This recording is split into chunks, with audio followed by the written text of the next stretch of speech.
Hello everyone, আসসালামু আলাইকুম সকলকে। তোমাদের সবাইকে আমাদের আলকেমি ল্যাবের নতুন একটা লেকচারে স্বাগতম। সো আজকে হচ্ছে ভাই আমরা আমাদের নতুন একটা লেকচার সিরিজ শুরু করব, সেটা হচ্ছে আমাদের engineering question bank solve series. Okay. So এখানে আমরা মেনলি কোন প্রশ্ন ব্যাংকটা ফলো করব? যে কোনো একটা প্রশ্ন ব্যাংক ফলো করলেই হয়, মেনলি প্রশ্ন ব্যাংকে তো প্রশ্নই থাকে।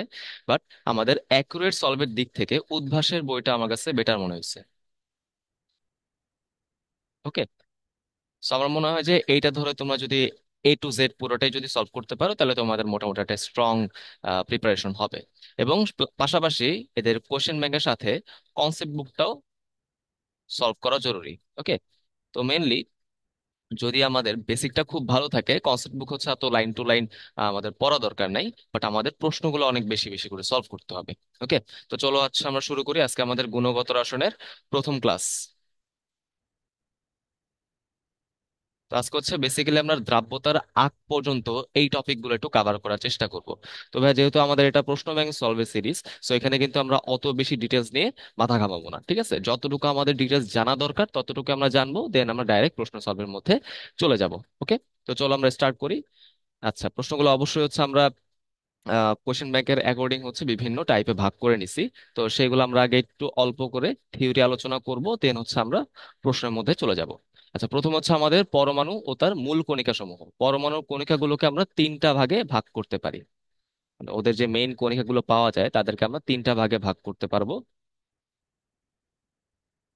একটা হচ্ছে স্থায়ী কণিকা,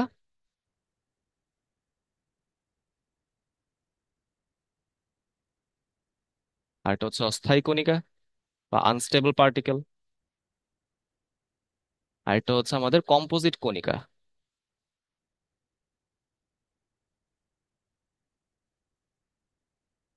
ওকে। তাহলে স্থায়ী কণিকা, স্টেবল পার্টিকেল, অস্থায়ী কণিকা, আনস্টেবল পার্টিকেল, আর হচ্ছে কম্পোজিট পার্টিকেল, এইগুলা।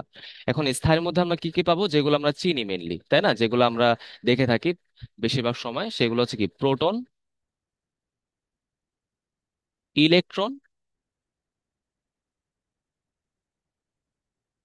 এবং হচ্ছে নিউট্রন। এইগুলোকে আমরা কি বলি? স্থায়ী কণিকা বলি। কম্পোজিট কণিকার মধ্যে কি আছে? দুইটা আছে, একটা হচ্ছে আমাদের ডিউটেরন, রাইট, এবং আরেকটা হচ্ছে আলফা পার্টিকেল বা আলফা কণিকা। কোনটাকে আমি একটু বলে দিই সংক্ষেপে। ডিউটেরন কণিকাটা হচ্ছে মেনলি ডিউটেরিয়াম আয়ন। ওকে, ডিউটেরিয়াম আয়ন। এখন ডিউটেরিয়াম মানে কি? আমরা জানি হাইড্রোজেন, হাইড্রোজেনের নিউক্লিয়াসের মধ্যে জাস্ট একটা প্রোটন থাকে, কোনো নিউক্লিয়াস থাকে, কোনো নিউট্রন থাকে না, তাই না? সেই জিনিসটাকে আমরা বলতে পারি হচ্ছে প্রোটিয়াম। ওকে, মানে হাইড্রোজেন বলতে আমরা যেটা জানি সেটাই কিন্তু প্রোটিয়াম। এখন যদি এরকম হয়ে যায়, সে হাইড্রোজেন নিউক্লিয়াসের মধ্যে একটা নিউট্রন এক্সট্রা অ্যাড হয়ে গেল, তাহলে কি হয়ে গেল? তার কিন্তু আমাদের অ্যাটমিক যে ভর সংখ্যাটা আছে সেটা বেড়ে গেল, তাই না? একটা প্রোটন এবং একটা নিউট্রন মিলে কিন্তু সেটা দুই হয়ে গেল, তাই না? তাহলে তার অ্যাটমিক নাম্বার দুই। ওকে। প্রোটন নাম্বার তো এক। সো এইটা হচ্ছে আমাদের সেই ডিউটেরিয়াম। ওকে। এটা হচ্ছে আমাদের সেই ডিউটেরিয়াম। ওকে। আমি যদি ডিউটেরিয়ামের বাইরে থেকে যে একটা ইলেকট্রন আছে সেটাকে সরায় নিয়ে যাই, তাহলে সেটাই হচ্ছে আমাদের সেই ডিউটেরিয়াম কণিকা। ওকে। আচ্ছা, আলফাটা কি? আলফা হচ্ছে দ্বিধনাত্মক হিলিয়াম নিউক্লিয়াস, অর্থাৎ হিলিয়াম যার বাইরে দুইটা ইলেকট্রন আছে, তাই না? ভর সংখ্যা চার, প্রোটন সংখ্যা দুই, বাইরে তো দুইটা ইলেকট্রন আছে, সেটা যদি আমি সরায় নিয়ে যাই, তাহলে আমি কি পেয়ে যাব? আলফা কণিকা পেয়ে যাব। ওকে। সো এই হচ্ছে আমাদের কণিকাগুলো।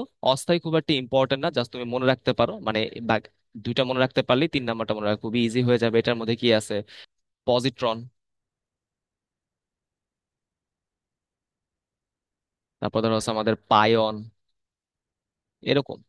তারপর হচ্ছে মিউন। ওকে। তারপর হচ্ছে আমাদের গ্র্যাভিটন। ওকে। এরকম আরো কিছু কণিকা আছে, আমাদের এত কিছু পড়ার দরকার নাই, জাস্ট আমরা এই কনসেপ্টটুকু বুঝলেই চলতে পারবে। আচ্ছা, চলো এবার আমরা সামনের দিকে যাই, প্রশ্ন সলভের দিকে চলে যাই। প্রশ্নে কি বলেছে দেখো, যে প্রোটন পরমাণু কোথায় অবস্থান করে? আমরা জানি যে একটা অ্যাটমের ভিতর, একটা পরমাণুর ভিতর আমাদের কি কি থাকে সেটার জন্য আমাদের বেশ কিছু মডেল মডেল আছে। সবচেয়ে প্রথম যে মডেলটা আমাদের বইয়ে আলোচনা করা হয়েছে সেটা হচ্ছে রাদারফোর্ডের মডেল, তাই না? এখন বিজ্ঞানী রাদারফোর্ড কি করছিলেন? আমাদের আলফা কণা বিচ্ছুরণ পরীক্ষা করছিলেন, তাই তো? সেই পরীক্ষা করার মাধ্যমে কি দেখলেন যে পরমাণুর সমস্ত ভর তার সেন্টারে আবদ্ধ থাকে। সেই জিনিসটাকে তিনি বলে দিচ্ছেন হচ্ছে নিউক্লিয়াস। ওকে, তাহলে নিউক্লিয়াসের মধ্যে কি থাকবে? দুইটা কণিকা থাকে, একটা হচ্ছে প্রোটন আর একটা হচ্ছে নিউট্রন, তাই না? এবং তিনি আরেকটা কথাও বললেন, এই নিউক্লিয়াসকে কেন্দ্র করেই এর চার সাইডে, হ্যাঁ, একে কেন্দ্র করে এর বাইরে থাকবে হচ্ছে ইলেকট্রন। সো ইলেকট্রন কিন্তু এটার পার্ট না, ইলেকট্রন কিন্তু কই থাকে? বাইরে থাকে, তাই না? এবং ইলেকট্রন যে জায়গাটায় থাকবে সেটাকে আমরা কি বলতে পারি? সেটা কিন্তু আসলে রাদারফোর্ড আমাদের অত স্পষ্ট করে বলেন নাই, সেটা মেনলি বিজ্ঞানী বোর আমাদের বলছেন। ওকে, বোর হচ্ছে আসলে রাদারফোর্ডের একজন স্টুডেন্ট ছিলেন, তিনি হচ্ছে এই জিনিসটা আমাদের ক্লিয়ারিফাই করলেন যে নিউক্লিয়াসকে কেন্দ্র করে নির্দিষ্ট সংখ্যক এবং নির্দিষ্ট শক্তির কিছু অরবিটের মধ্যে, কিছু শক্তি স্তরের মধ্যে আমাদের কি থাকবে? ইলেকট্রন পাওয়া যাবে। ঠিক আছে, একটু জানলে চলবে। তাহলে দেখো প্রোটন কই পাওয়া যাবে? প্রোটন কিন্তু অবভিয়াসলি নিউক্লিয়াসের মধ্যে পাওয়া যাবে, তাই না? ইন দ্য সেন্টার পাওয়া যাবে, তাই তো? ইন দ্য সেন্টার পাওয়া যাবে। তাহলে ইন দ্য অরবিটে কি পাওয়া যাবে? ইলেকট্রন।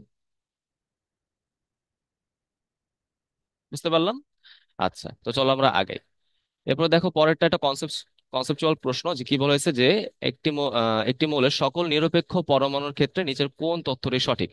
এখন পরমাণু কিন্তু সামগ্রিকভাবে কি হয়? নিস্তড়িত হয়, অর্থাৎ তার নেট চার্জ কত আসবে? নেট চার্জ আসবে কিন্তু জিরো। এখন খেয়াল করে দেখো বাইরে যে পার্টিকেল গুলো তাদেরকে আমরা কি বলতেছিলাম? ইলেকট্রন, তাই না? ইলেকট্রনের চার্জটা কিরকম হয়? নেগেটিভ হয়, তাই না? তাহলে চিন্তা করে দেখো নিউক্লিয়াসের চার্জটা কিরকম হবে? যদি আমাকে নিট চার্জটা জিরো বানাইতে হয়, তাহলে নিউক্লিয়াসের চার্জটা আসবে হচ্ছে নিউক্লিয়াস নিশ্চয়ই পজিটিভ, তাই না? তাহলে বাইরে হচ্ছে নেগেটিভ, ভিতরে হচ্ছে পজিটিভ। এখন চিন্তা করে দেখো, যদি আমি চার্জটাকে জিরো বানাইতে চাই, যতগুলা নেগেটিভ থাকবে ঠিক ততগুলাই পজিটিভ থাকতে হবে, তাই না? এই জন্য আমরা বলে থাকি যে একটা পরমাণুর মধ্যে যতগুলা প্রোটন থাকে ঠিক ততগুলাই ইলেকট্রন থাকবে। ওকে, এবং খেয়াল করে দেখো নিউট্রন যেটা আছে, এই নিউট্রনের কিন্তু কোনো চার্জ নাই। ঠিক আছে, ওর কিন্তু কোনো চার্জ নাই। সো নিউট্রন কতগুলো আছে সেটা কিন্তু আমাদের দেখার বিষয় না, আমাদের দেখার বিষয় হচ্ছে ইলেকট্রন এবং নিউক্লিয়াসের ভিতর যে প্রোটনটা আছে সেটা হচ্ছে মেনলি আমাদের দেখার বিষয়। ওকে, তাহলে দেখো এখানে তাহলে আমাদের কোন ইনফরমেশনটা সঠিক হবে? আমরা কিন্তু নিউট্রনটা গণনায় করব না, তাই তো? নিউট্রনের উপর কিন্তু চার্জটা নির্ভর করে না। এই তাহলে অপশনটা হয়ে যাবে হচ্ছে অপশন সি। উত্তরটা হবে আমাদের সমান সংখ্যক ইলেকট্রন থাকতে হবে নেগেটিভ চার্জ, এবং প্রোটন থাকতে হবে পজিটিভ চার্জ। ওকে, তো চলো হচ্ছে আমরা আগাই। আচ্ছা, এরপর হচ্ছে নিচের কোনটি কম্পোজিট কণিকা? আমরা কিন্তু দেখছিলাম কম্পোজিট কণিকা হচ্ছে দুইটা, তাই তো? সেটা আমরা কিভাবে মনে রাখতে পারি? একটু ছন্দ দিয়ে দিই তাহলে তোমাদের ইজিয়ার হবে। ডিয়ার আলফি, রাইট? ডিয়ার আলফি, ডিউটের ডিউটেরন এবং হচ্ছে আলফা পার্টিকেল, তাই না? তো কোথায় আছে দেখো? অপশন বিতেই তো আছে, তাই তো? আলফা কণা এবং ডিউটেরন কণা। আচ্ছা, চলো আমরা আগাই। এরপর দেখো পরের প্রশ্নটা, এটা খুবই বেসিক একটা প্রশ্ন, যে আমাদের পারমাণবিক সংখ্যা দেওয়া আছে এবং এবং পারমাণবিক ভর দেওয়া আছে, তাই তো? আমাকে জানতে চাওয়া হয়েছে নিউক্লিয়াসের মধ্যে কতগুলো নিউট্রন আছে। এইবার একটু খেয়াল করে দেখো, আমরা যদি একটা পরমাণুর সংকেত নিয়ে একটু আলোচনা করতে চাই। লেটস সে আমি এখানে কি নিয়ে আলোচনা করতেছি? সোডিয়াম নিয়ে। ওকে, সোডিয়াম নিয়ে আলোচনা করতেছি। এখন আমরা জানি সোডিয়ামের মধ্যে কতগুলো প্রোটন থাকে? 11টা। সেটা কিন্তু আমরা লেফট হ্যান্ড সাইডের নিচের কর্নারে লিখি, তাই না? এই যে এখানে।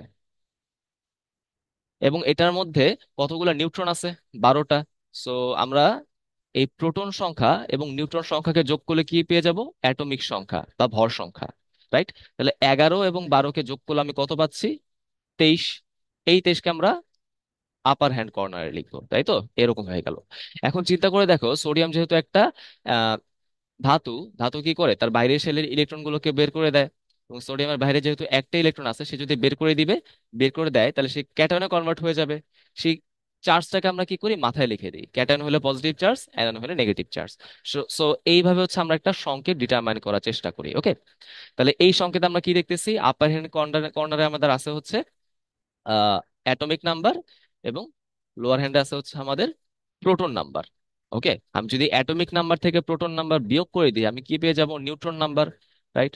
এখন খেয়াল করে দেখো প্রশ্ন বলছে কি পারমাণবিক ভর হচ্ছে 31। এখন আমাকে বলো ভর আর ভর সংখ্যা এই দুইটা কি সেম কিনা?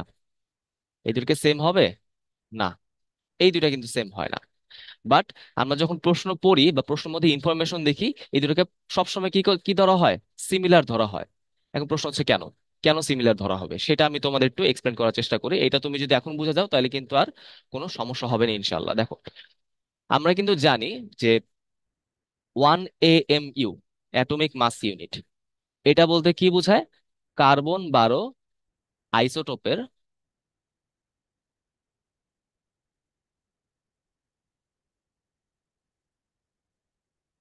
1/12 অংশের ভর, তাই তো?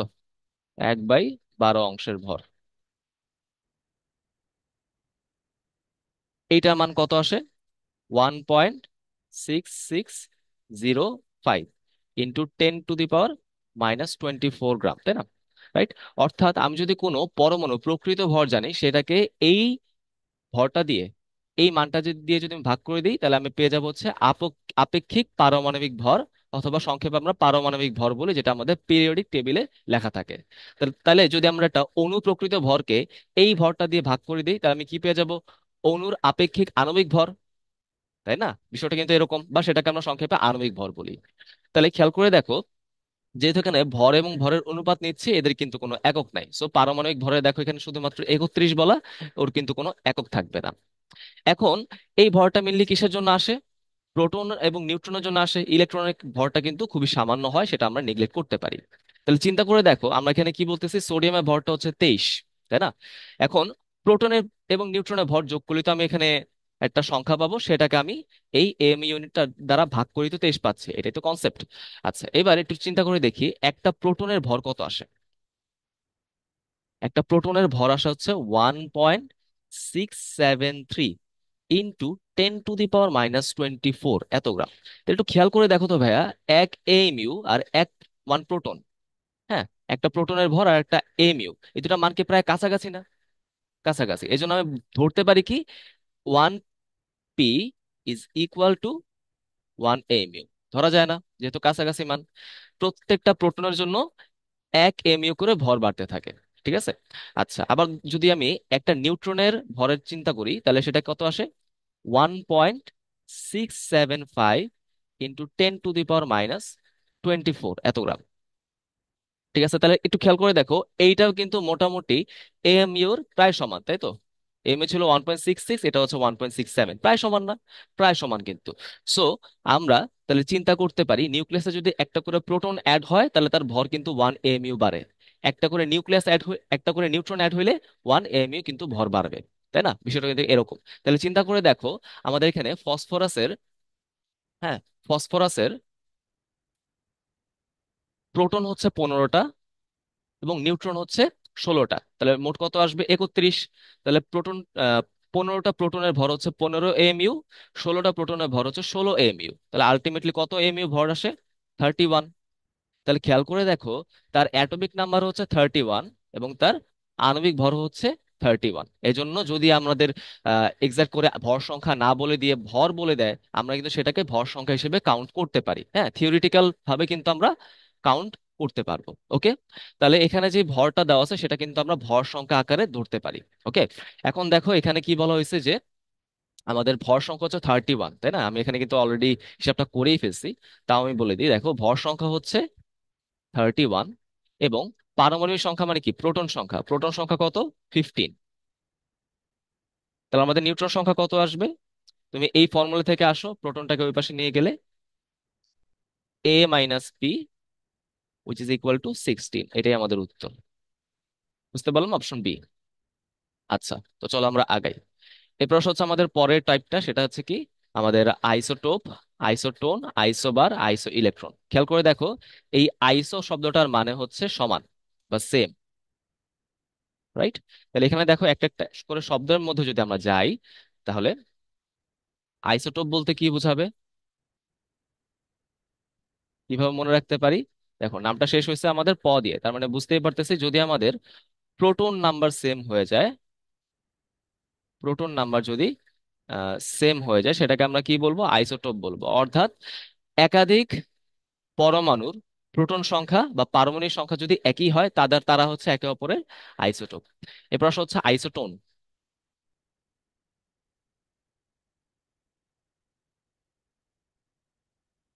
এটা কিভাবে মনে রাখতে পারি? নামের শেষে ন আছে, সো এটা আমরা নিউট্রন নাম্বার দিয়ে মনে রাখতে পারবো। যদি আমাদের একাধিক পরমাণুর নিউট্রন নাম্বার সেম হয়ে যায়, তাহলে তারা কি হবে? একে অপরের আইসোটোন। এরপর এটা কি আমাদের আইসোবার। তাহলে বার দিয়ে আমি মনে রাখবো, বার মানে ভর। সো যেখানে আমাদের অ্যাটমিক নাম্বার সমান হয়ে যাবে, অ্যাটমিক নাম্বার যদি সমান হয়ে যায় অর্থাৎ ভর সংখ্যা, সেটাকে আমরা কি বলি? আইসো বার বলি। আচ্ছা, লাস্টে কি আমাদের আইসো ইলেকট্রন, তাই না? আইসো ইলেকট্রন, এটা বোঝা আরো ইজি। আইসো ইলেকট্রন এটা বোঝা দেখো আরো ইজি। ইলেকট্রন নাম্বার যদি সমান চলে আসে, তারা হচ্ছে একে অপরের আইসো ইলেকট্রন, তাই না? আচ্ছা, তাহলে খেয়াল করে দেখি, আমরা যদি এখন অপশন মানে প্রশ্নগুলো দেখি, তাহলে এটা আরো বেশি ক্লিয়ার হইতে পারবো। আচ্ছা দেখো, এখানে কি বলা হয়েছে, এই প্রশ্নটা কিন্তু আমাদের সিকিউরয়েট 21-22 সেশনে আসছে, এবং এই প্রশ্নে একটু ঝামেলা আছে। ঝামেলা কি ভাই দেখো তো একটু, আমাদের এখানে এক্স এবং ওয়াই দুইটা পরমাণুর কথা বলা আছে। তাহলে এক্স এর জন্য এই যে নিচে যে সংখ্যাটা লেখা, এটা হচ্ছে তার প্রোটন নাম্বার। আর উপরে এই সংখ্যাটা কি বোঝানো উচিত? তার চার সংখ্যা বোঝানো উচিত। কিন্তু আমরা কি বুঝলাম, চার্জের জন্য অবশ্যই প্লাস অথবা মাইনাস দেওয়া উচিত, তাই না? বাট এখানে কি সেরকম কিছু দেওয়া আছে? নাই।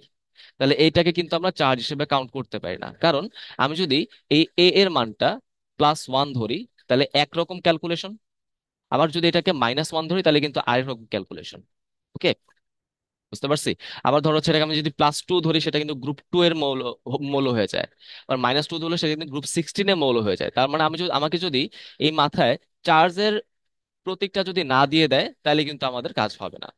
তাহলে এইটা কিন্তু কোনোভাবেই হচ্ছে আমাদের চার্জের সংখ্যাটা না। তাহলে এইটা কি হবে? তাহলে মনে রাখবে ভাইয়া, যদি রাইট আপার হ্যান্ড কর্নারে কোনো সংখ্যা দেওয়া থাকে এবং তার মাথায় যদি কোনো চার্জ না থাকে, কোনো প্রতীক না থাকে প্লাস মাইনাস, তাহলে সেটাকে কিন্তু আমরা ভর সংখ্যা হিসেবে ধরবো, ঠিক আছে, অ্যাটমিক নাম্বার হিসেবে ধরবো। তার মানে তুমি এই মৌলটাকে, এই এক্স কে তুমি এইভাবে চিন্তা করতে পারো, এক্স হচ্ছে এরকম, তাই না? আর এখানে ওয়াই যেটা আছে, তাহলে ওয়াইটাকে আমরা সেম রকম ভাবে এরকম চিন্তা করতে পারি। কেন চিন্তা করলাম আমরা, কি বুঝতে পারছি না বিষয়টা? আমি তো তোমাকে এক্সপ্লেন করে দিলাম। এবার তুমি এমন একটা মৌলের কথা চিন্তা করো, যার মধ্যে যতগুলা প্রোটন, ঠিক ততগুলোই আমাদের কি থাকবে? ভর সংখ্যা থাকবে। তার মানে কোনো নিউট্রন নাই। এমন কোন পরমাণুটা আছে যার মধ্যে কোনো নিউট্রন নাই? একটাই পরমাণু আছে, সেটা হচ্ছে হাইড্রোজেন। তার মানে এটা অবশ্যই অবশ্যই কি হবে? হাইড্রোজেন হবে, যার মধ্যে প্রোটন একটা, কোনো নিউট্রন নাই, তাই ভর সংখ্যাও কিন্তু এক। আচ্ছা, তাহলে কিন্তু আমরা এর মান কত পেলাম? এই আলোচনা থেকে এর মান পেয়ে গেলাম হচ্ছে 1। তাহলে খেয়াল করে দেখো, আমাদের কিন্তু প্রশ্নের মধ্যে b - a কত দেওয়া? 5 দেওয়া আছে। সো বি এর মানটা কত আসবে? বি এর মানটা আসবে হচ্ছে 5 + a, মানে 5 + 1 = 6। তার মানে আমরা কিন্তু এখানে বি এর মানও বুঝে গেলাম, সেটা সেটা সেটা কত আসে? 6। 6 মানে কার 6টা প্রোটন থাকবে? কার্বনের, তাই না? কার্বনের কিন্তু আমাদের কি থাকে? 6টা প্রোটন থাকে। এবার খেয়াল করে দেখো, আমি কি সি এর মানটা জানি? এই যে সি এর মানটা, আমি কিন্তু সি এর মানটা জানি না। বাট প্রশ্নের মধ্যে একটু ডাটাগুলো খেয়াল করো, বা প্রশ্নের মধ্যে কি জানতে চাওয়া হয়েছে? ওয়াই মৌলের শ্রেণীটা কিন্তু জানতে চাওয়া হয়েছে। তো শ্রেণী জানার জন্য আমাদের কিন্তু ভর সংখ্যার কোনো দরকার নাই, আমি যদি প্রোটন সংখ্যা জেনে যাই, তাহলে কিন্তু আমাদের কাজ হয়ে যায়। কারণ কি দেখো, প্রোটন সংখ্যা জানা মানে আমি সেই মৌলটার পরিচিতি জানি। কার্বন কোন গ্রুপে আছে বলতো দেখি? কার্বন, এগুলো আমাদের আগেরই জ্ঞান যে কার্বন আছে আমাদের 4a গ্রুপে, বা আধুনিক ধারণার মতে এটার সাথে 10 যোগ করে আমি পাবো হচ্ছে 14 নাম্বার গ্রুপ। তাহলে 14 হচ্ছে আমাদের অ্যান্সার। ওকে, তাহলে অপশন সি হচ্ছে আমাদের উত্তর। আশা করি ভাই তোমরা জিনিসটা বুঝতে পারলা। আগাই। দেখো, এখানে বলা হয়েছে কি, কোনটা হচ্ছে আইসো ইলেকট্রন আমাকে খুঁজে বের করে দেখাইতে বলা হয়েছে, তাই না? অর্থাৎ যেখানে ইলেকট্রন নাম্বার সেম আসবে। তাহলে এখানে যতগুলো স্পিসিস আছে, সবগুলো আমরা একটু খুঁজে দেখি কার কতগুলো ইলেকট্রন, সেগুলো একটু দেখার চেষ্টা করবো আমরা। প্রথম আসে হচ্ছে অ্যালুমিনিয়াম। অ্যালুমিনিয়ামের হচ্ছে আমাদের 13টা ইলেকট্রন, তার কারণ তার প্রোটন হচ্ছে 13টা। তাহলে 3+এর জন্য কিরকম আসবে বিষয়টা? 13 - 3 = 10। তার সাথে যে অক্সাইড আছে, অক্সাইডের জন্য কি আসবে? ওর তো আমাদের প্রোটন নাম্বার হচ্ছে 8, এখানে দেখো বলাও আছে। তাহলে 8, আমি কি করব? 2টা ইলেকট্রন এক্সট্রা করে অ্যাড হলো, তাহলে মানে আমি কি করবো? এখানে যোগ করব, তাই তো? তাহলে কত হয়ে গেল আমাদের? 10। তাহলে কিন্তু দেখো, প্রথমে কিন্তু আমাদের কি হয়ে গেল? 10 কিন্তু মিলে গেল। তাহলে এইটাই হচ্ছে আমাদের সেই উত্তর। ঠিক আছে, বুঝতে পারলাম। তুমি যদি বাকিগুলো একটু ট্রাই করে দেখতে চাও, তাহলে দেখতে পারো। নাইট্রোজেন কয়টা আছে? নাইট্রোজেনের আগে থেকে আছে 7টা। এখানে যেহেতু আমাদের কোনো চার্জ নাই, তো 7টাই কিন্তু থাকবে, কিন্তু অক্সিজেন আছে 10টা। তাহলে এটা কিন্তু আইসো ইলেকট্রন হইলো না। ফসফরাসে দেখো কোনো চার্জ নাই মানে 15টাই তার ইলেকট্রন, সালফারে চার্জ নাই মানে 16টাই তার ইলেকট্রন, মিললো না। জিরনের 54টা, কোবাল্টে 27টা, তার মানে উত্তর হচ্ছে অপশন ওয়ান। এইভাবে তোমাকে ক্যালকুলেট করতে হবে। পরেরটা আসো কোনগুলো হচ্ছে আমাদের আইসোটনিক সেগুলো আমাদের খুঁজে বের করে দেখাইতে বলছে। আইসোটনিক মানে কি, যেগুলো আমাদের আইসোটোন, নিউট্রন নাম্বার সেম। এখন আমি কিভাবে নিউট্রন নাম্বার বের করতে পারি? ভর সংখ্যা থেকে প্রোটন সংখ্যা বিয়োগ করে, তাই তো। তাহলে খেয়াল করে দেখো, আমি যদি এখানে প্রথম অপশনটা দিকে তাকাই, প্রোটিয়াম, তাই তো। তাহলে এটা কত আসবে? 1 - 1 0। পরেরটা হচ্ছে ডিউটেরিয়াম, 2 - 1 আসবে, তাই না? 2 - 1 কত আসে? 1। মিললো? এটা কিন্তু মেলে নাই, আমাদের কি করতে হবে? মিলতে হবে না, সো আমাদের এখানে 3 নম্বর অপশন আর দেখাই প্রয়োজন নাই। সো এটা কিন্তু মিলতেছে না, so option number A option থেকে বাদ। রাইট। আচ্ছা, পরেরটা দেখো একই রকম ভাবে, ইউরেনিয়াম। প্রথমটার জন্য কত আসবে? 235 - 92, তাই তো। এই মানটা কত আসে? এই মানটা আসে হচ্ছে 143। রাইট। আচ্ছা, পরে দেখো, পরের পরের যে অপশনটা আছে সেখানে কি বলেছে? 237 - 93। তার মানে এটা কত আসবে? 145। মিললো? মেলে নাই, তার মানে এটাও বাদ। পরেরটা দেখো, এখানে সি নাম্বার অপশনে আর্গন, আর্গনের ক্ষেত্রে কত আসবে? তার ভর সংখ্যা হচ্ছে 40, প্রোটন সংখ্যা 18, তাহলে আমাদের এই মানটা আসবে হচ্ছে 22। পটাশিয়াম, ভর সংখ্যা 40, প্রোটন সংখ্যা 19, বিয়োগ করলে কত আসে? 21। মেলে নাই, সো এটাও কিন্তু আমাদের বাদ, তাই তো। এগুলো কিন্তু আমাদের বাদ। তো থাকলো কিন্তু অপশন 4, এটা আমরা একটু টেস্ট করে দেখি। কার্বন, ভর সংখ্যা 14, প্রোটন সংখ্যা 6, বাদ দিলে হয় 8। নাইট্রোজেন, 15 থেকে 7 বাদ দিলে হবে 8। আর অক্সিজেন, 16 থেকে 8 বাদ দিলে হবে 8। সবগুলা কিন্তু মিলে গেল, তার মানে এই অপশন ডি হচ্ছে আমাদের উত্তর, তাই না? আচ্ছা, এই গেল হচ্ছে আমাদের বিষয়টা। এবার হচ্ছে কোনগুলা আইসোবার, তাই না? মানে প্রত্যেকটা জিনিস থেকে আমরা একটা করে এক্সাম্পল দেখতেছি। আইসোবার মানে কি, যেখানে ভর সংখ্যা সেম। তার মানে এখানে আমরা জাস্ট অপশনের দিকে তাকাইলে উত্তর পেয়ে যাব, কারণ অপশনের মধ্যে সরাসরি কিন্তু আমাদের কি দেওয়া থাকে? ভর সংখ্যাগুলো দেওয়া থাকে, যেগুলো মিলে যাবে সেটাই উত্তর। যেমন ধরো প্রথম অপশনে দেখো 64, 64 মিলে গেছে, তাহলে এইটাই উত্তর। বাকি কোথাও কিন্তু মিলে মিলে নাই, সেগুলো বাদ। খুব ইজি, এটা আমাদের আর ট্রাই করে দেখতে হচ্ছে না, তাই না? আচ্ছা, এই প্রশ্নটা দেখো যে কি বলা হয়েছে, যে আইসোটোপ এবং আইসোবার গুলোকে আলাদা করো। আইসোটোপ মানে কি, যাদের প্রোটন সংখ্যা সেম। এখন প্রোটন সংখ্যা সেম হলে কি তারা একই পরমাণু না? তারা কিন্তু একই পরমাণু। তা আমি খুঁজে বের করে দেখি তো কোথায় কোথায় একই পরমাণু আছে। দেখো, অপশন 2 নম্বরে দেখো কার্বন আছে, এবং অপশন 6 নম্বরে দেখো একটা কার্বন আছে। যদি পরমাণু সেম হয়ে যায়, তারাই হচ্ছে একে অপরের আইসোটোপ। সো আমি কিন্তু আইসোটোপ গুলা পেয়ে গেলাম। তাহলে আইসোটোপ হচ্ছে 2, এই কার্বনটা, এবং 6, কার্বন 14 এটা। আচ্ছা, এরপর হচ্ছে কি আমাদের আইসোবার। আইসোবার মানে কি, ভর সংখ্যা সেম। অর্থাৎ এখন আমরা নিচে না তাকায় উপরে তাকাবো, উপরে যেগুলো মিলে যায় সেগুলা। যেমন ধরো এখানে গেছে 204, এখানে 12, 40, 40, 40, 14, তাহলে কোনগুলা মিললো? 3, 4, 5 মিললো না? 3, 4, 5 মিললো, তাহলে এরাই হচ্ছে একে অপরের আইসো বার। ওকে, বুঝতে পারলাম। তো এগুলো তো আসলে সহজ জিনিস। তোমরা বলতে পারো যে ভাই এগুলো তো আমরা জানি, তাই না? এগুলো তো সহজ। মনে রাখতে হবে, সহজ জিনিস যদি আমি ভুল করে ফেলি বাই চান্স, তাহলে কিন্তু আমার পজিশন অনেক বেশি পিছায় যাবে। কঠিন জিনিস ভুল করার কারণে কিন্তু পজিশন অত বেশি পিছায় না। তার মানে এই না যে আমি সবসময় সহজ জিনিসই দেখাবো, না। তবে এই টপিকগুলো আসলে রিলেটিভলি ইজিয়ার, এই জন্য তোমার কাছে জিনিসগুলো একটু বোগাস মনে হতে পারে যে এত সহজ জিনিস আমি কেন পড়তেছি। আর তুমি যখন আস্তে আস্তে প্রশ্নগুলো দেখবা, দেখবা যে আস্তে আস্তে জিনিসগুলো হার্ড আসতেছে, তাই না? আচ্ছা, সমস্যা নেই।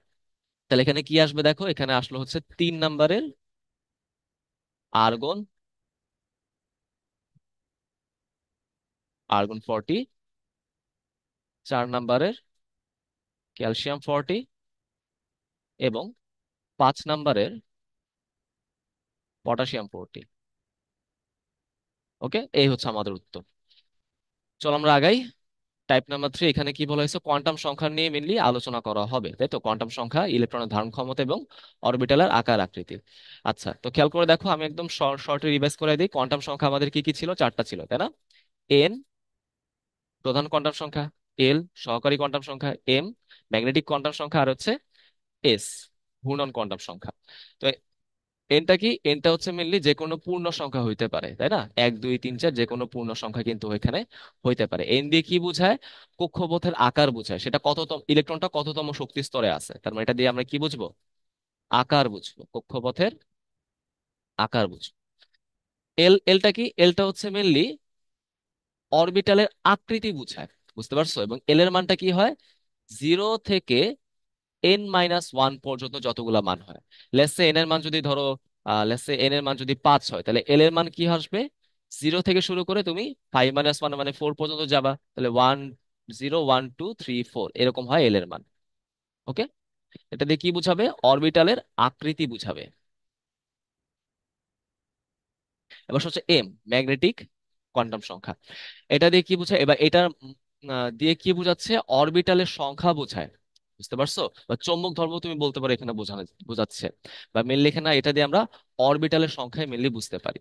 তাহলে এটার মান কিরকম হয়? 0 সহ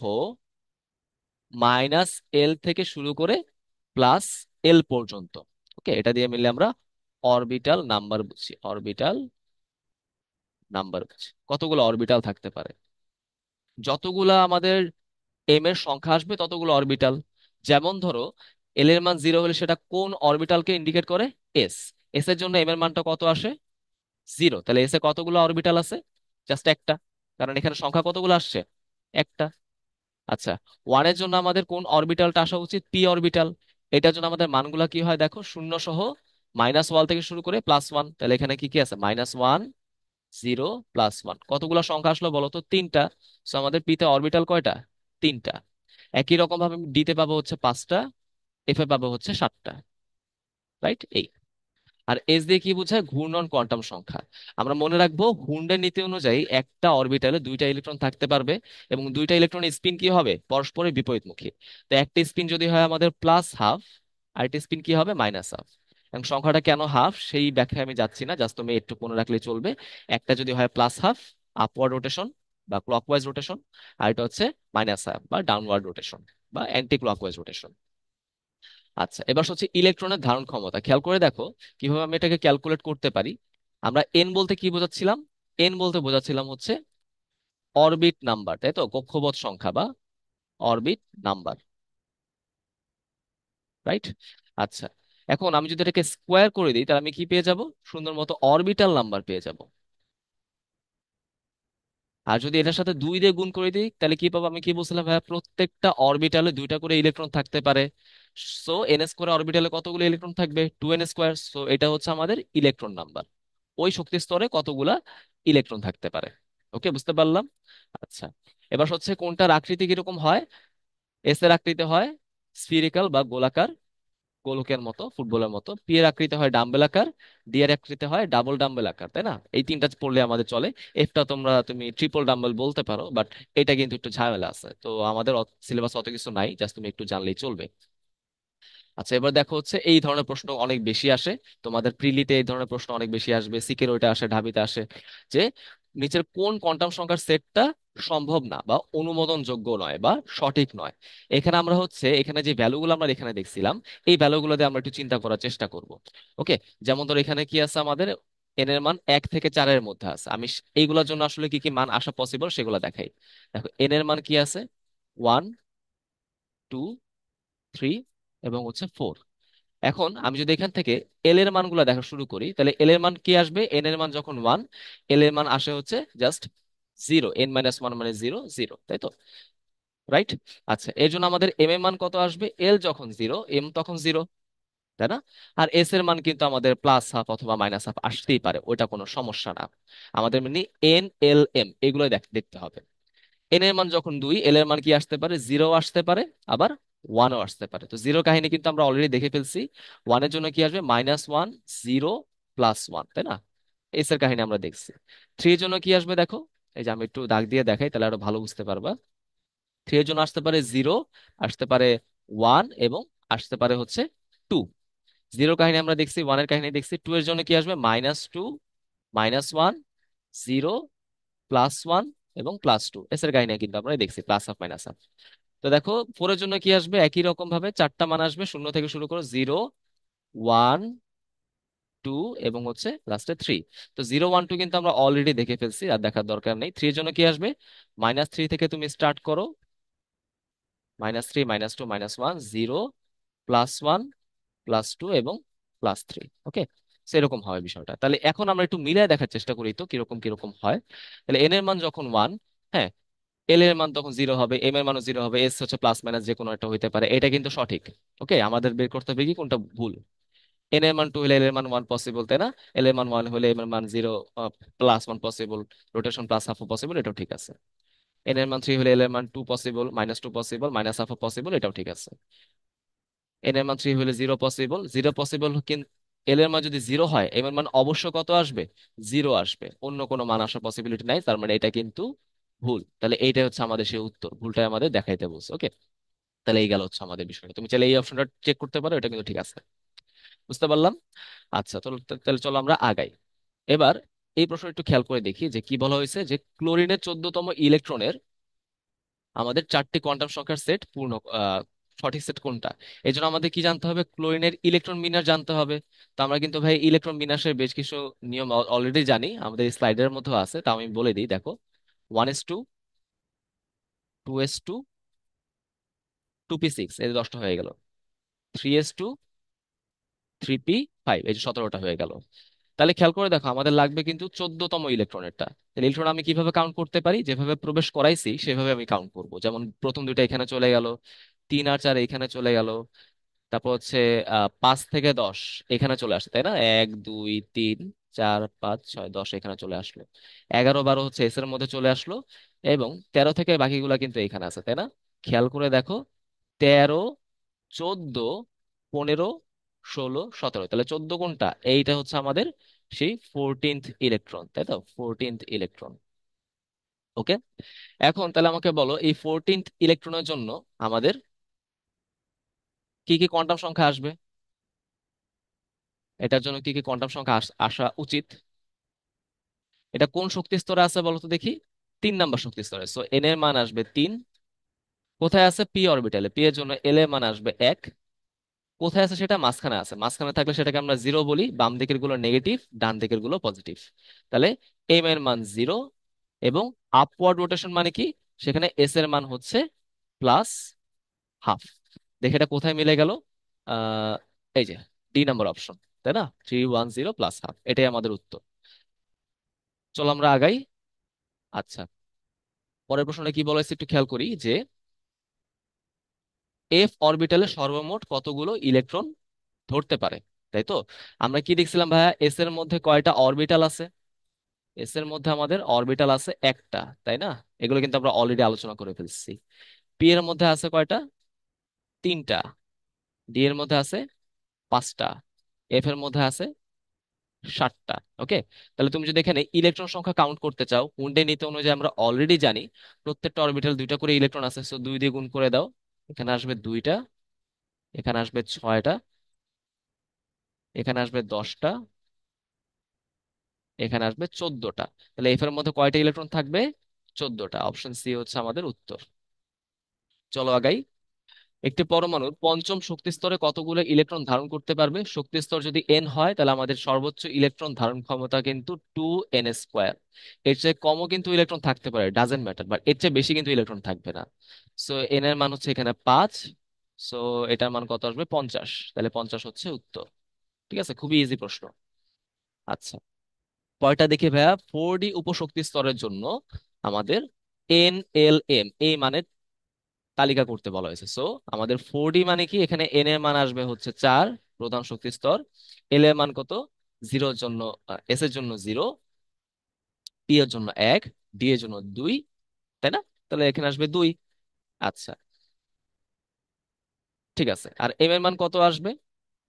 এম এর মান কিন্তু দেখো 0 সহ -L থেকে +L পর্যন্ত, তাই তো? তাহলে মানে -2, -1, 0, +1, +2। বুঝতে পারলাম? আশা করি ভাই তোমরা জিনিসটা বুঝতে পারছো। আবার দেখো সেম জিনিস, যে তৃতীয় শক্তি স্তরে কতগুলো ইলেকট্রন ধরতে পারবে? 2n² formula. তাহলে 2 × 3² কত আসবে এটা? 18। বুঝতে পারলাম? আচ্ছা,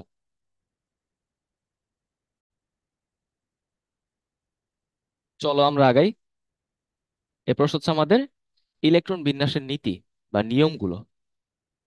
ঠিক আছে, এখন ইলেকট্রন বিন্যাসে আমরা কি কি নিয়ম পাবো? প্রথম হচ্ছে আমাদের আউফবাউ নিয়ম।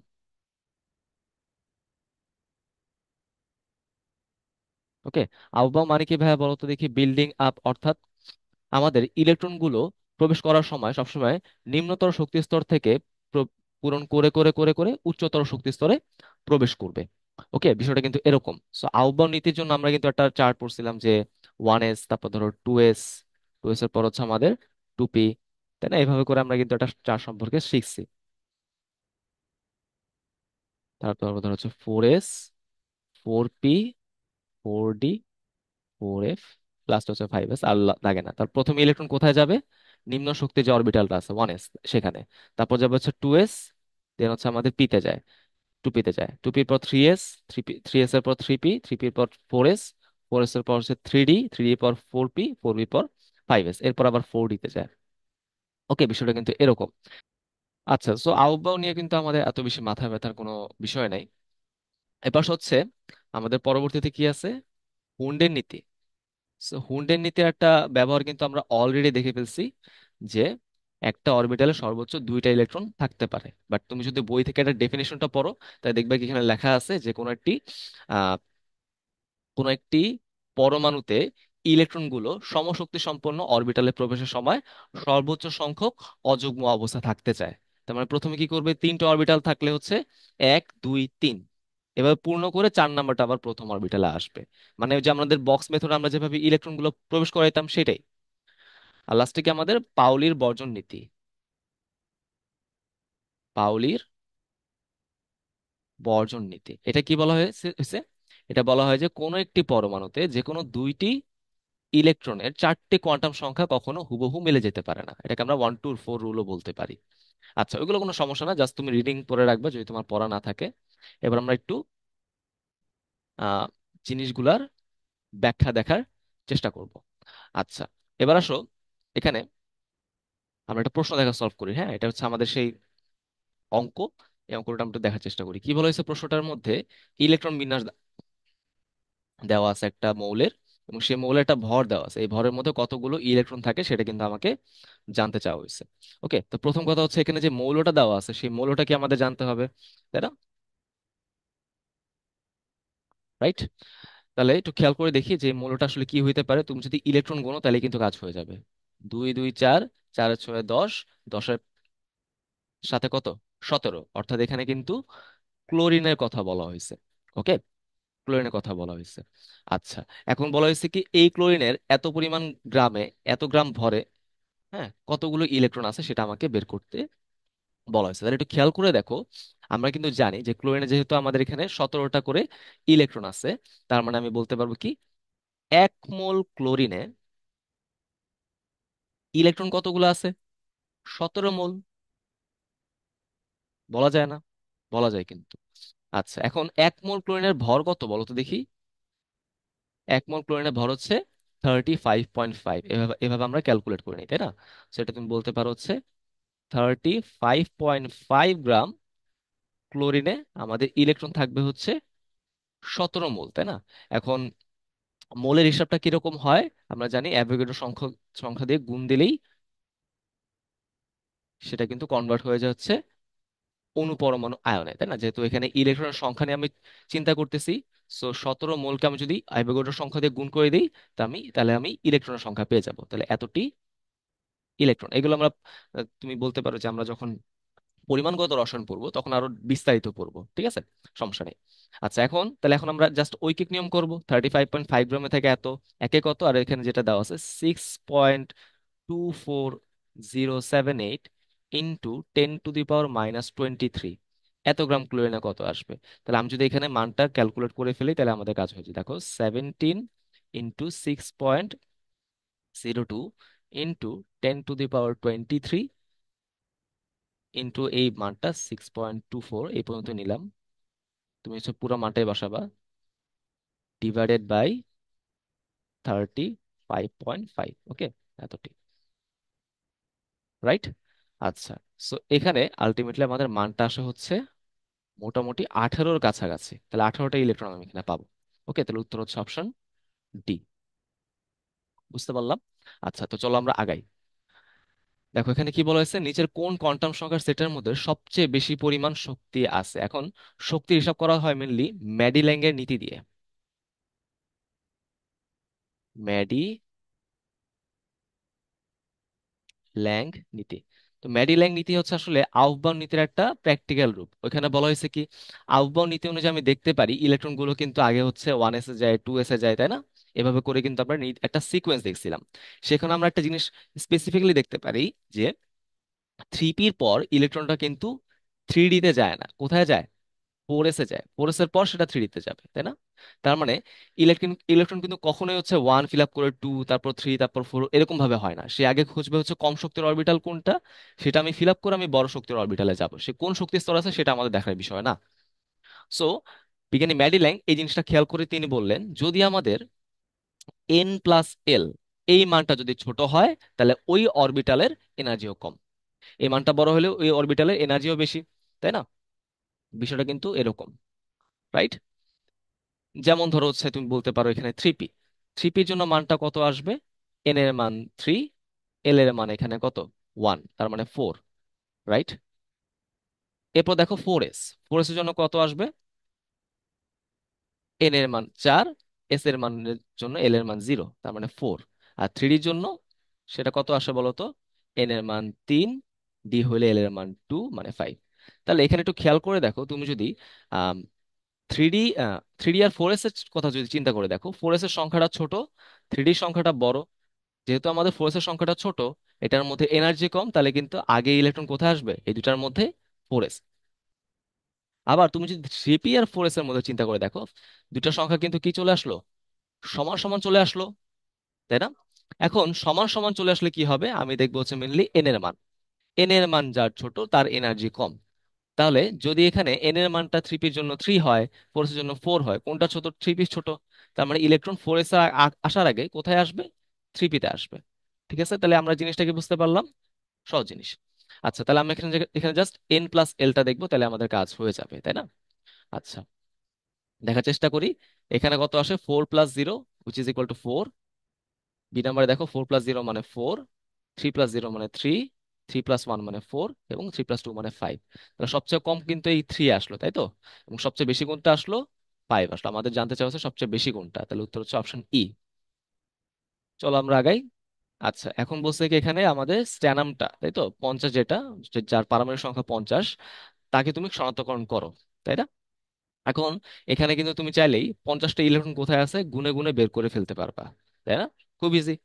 বাট আমাদের বুদ্ধিমানের কাজ হচ্ছে ইলেকট্রন বিন্যাস করে জিনিসটাকে বের করা। তাহলে দেখো টিনের জন্য 50টা ইলেকট্রন কিরকম ভাবে যাবে? প্রথম হচ্ছে 1s, দুইটা গেল। দেন হচ্ছে 2s দুইটা, 2p-তে 6টা, 3s দুইটা, 3p-তে 6টা। দেন হচ্ছে 3d-তে যায় না, যায় কোন কোথায়? 4s-এ, তাই না? 4s-এ কয়টা যাবে বলো তো? 4s-এ যাবে হচ্ছে দুইটা, রাইট? 4s হচ্ছে দুইটা। 3d-তে কয়টা যাবে? যেহেতু আমাদের 3D-র মধ্যে 5টা অরবিটাল, এবং 5টা অরবিটালের মধ্যে অবশ্যই আমাদের ইলেকট্রন থাকতে পারে হচ্ছে দুটা করে, মোট 10টা। তাহলে থ্রিতে 10টা, তাই না? কতগুলো ইলেকট্রন হয়ে গেল বলো তো দেখি এখানে? আমাদের 30টা ইলেকট্রন অলরেডি হয়ে গেছে। এখন তুমি বলতে পারো 3D-র পর কোথায় যায়? 4p-তে যায়। কয়টা যাবে? 6টা, মানে 36টা হয়ে গেল। 4p-র পর ইলেকট্রন যায় হচ্ছে 5s-এ। ওকে, ইলেকট্রন কোথায় যাবে? 5s। তার মানে 4d-তে পরে যাবে, আবার 4f-এ কিন্তু পরে যাবে, এরকম বিষয়টা। 5s-এ কয়টা যাবে? দুইটা, তাহলে হয়ে গেল 38টা। তারপর দেখো 5s এর পর কোথায় যায়? 4d-তে যায়। 4d-তে 10টা গেলে কত হলো আমাদের? 48টা। 4d-র পর সেটা কিন্তু কোথায় যাবে? 5p-তে যাবে। 48টা অলরেডি হয়ে গেছে, আর কয়টা থাকলো? দুইটা বাকি থাকলো। তাহলে এই হচ্ছে আমাদের ইলেকট্রন বিন্যাস। ওকে, তাহলে এটা কোথায় আছে দেখো? অপশন বি-তে আছে, তাই তো? এই দেখো 5s2, 5p2। এটা চাইলে আমরা অন্যভাবে বের করতে পারতাম, বাট ওই আলোচনাটা আমরা আবার চ্যাপ্টার 3-তে করবো। তো আপাতত জাস্ট আমরা এখানে ইলেকট্রন বিন্যাস দিয়ে কিভাবে আমরা এটাকে ফিগার আউট করতে পারি সেটা কিন্তু বললাম। আশা করি তোমরা বুঝতে পারছো। জাস্ট আমাদের ওই আউফবাউ নীতিটা মাথায় রাখলেই আমরা এগুলা কিন্তু ইজিলি বের করতে পারবো। আচ্ছা, এখানে বেশ কিছু ব্যতিক্রম আছে, সেই ব্যতিক্রমগুলো আমরা চ্যাপ্টার 3-তে আলোচনা করব। আচ্ছা, এবার আসলে হচ্ছে ইলেকট্রন বিন্যাসগুলো আমাদের দেখাইতে হবে। কি বলছে দেখো এখানে, বেশ কিছু মৌল দেওয়া আছে, তাই না? আমরা মোটামুটি 36 পর্যন্ত খুব সুন্দর করে প্র্যাকটিস করে রাখবো, যাতে এগুলো আমাদের ঠোঁটের আগায় থাকে।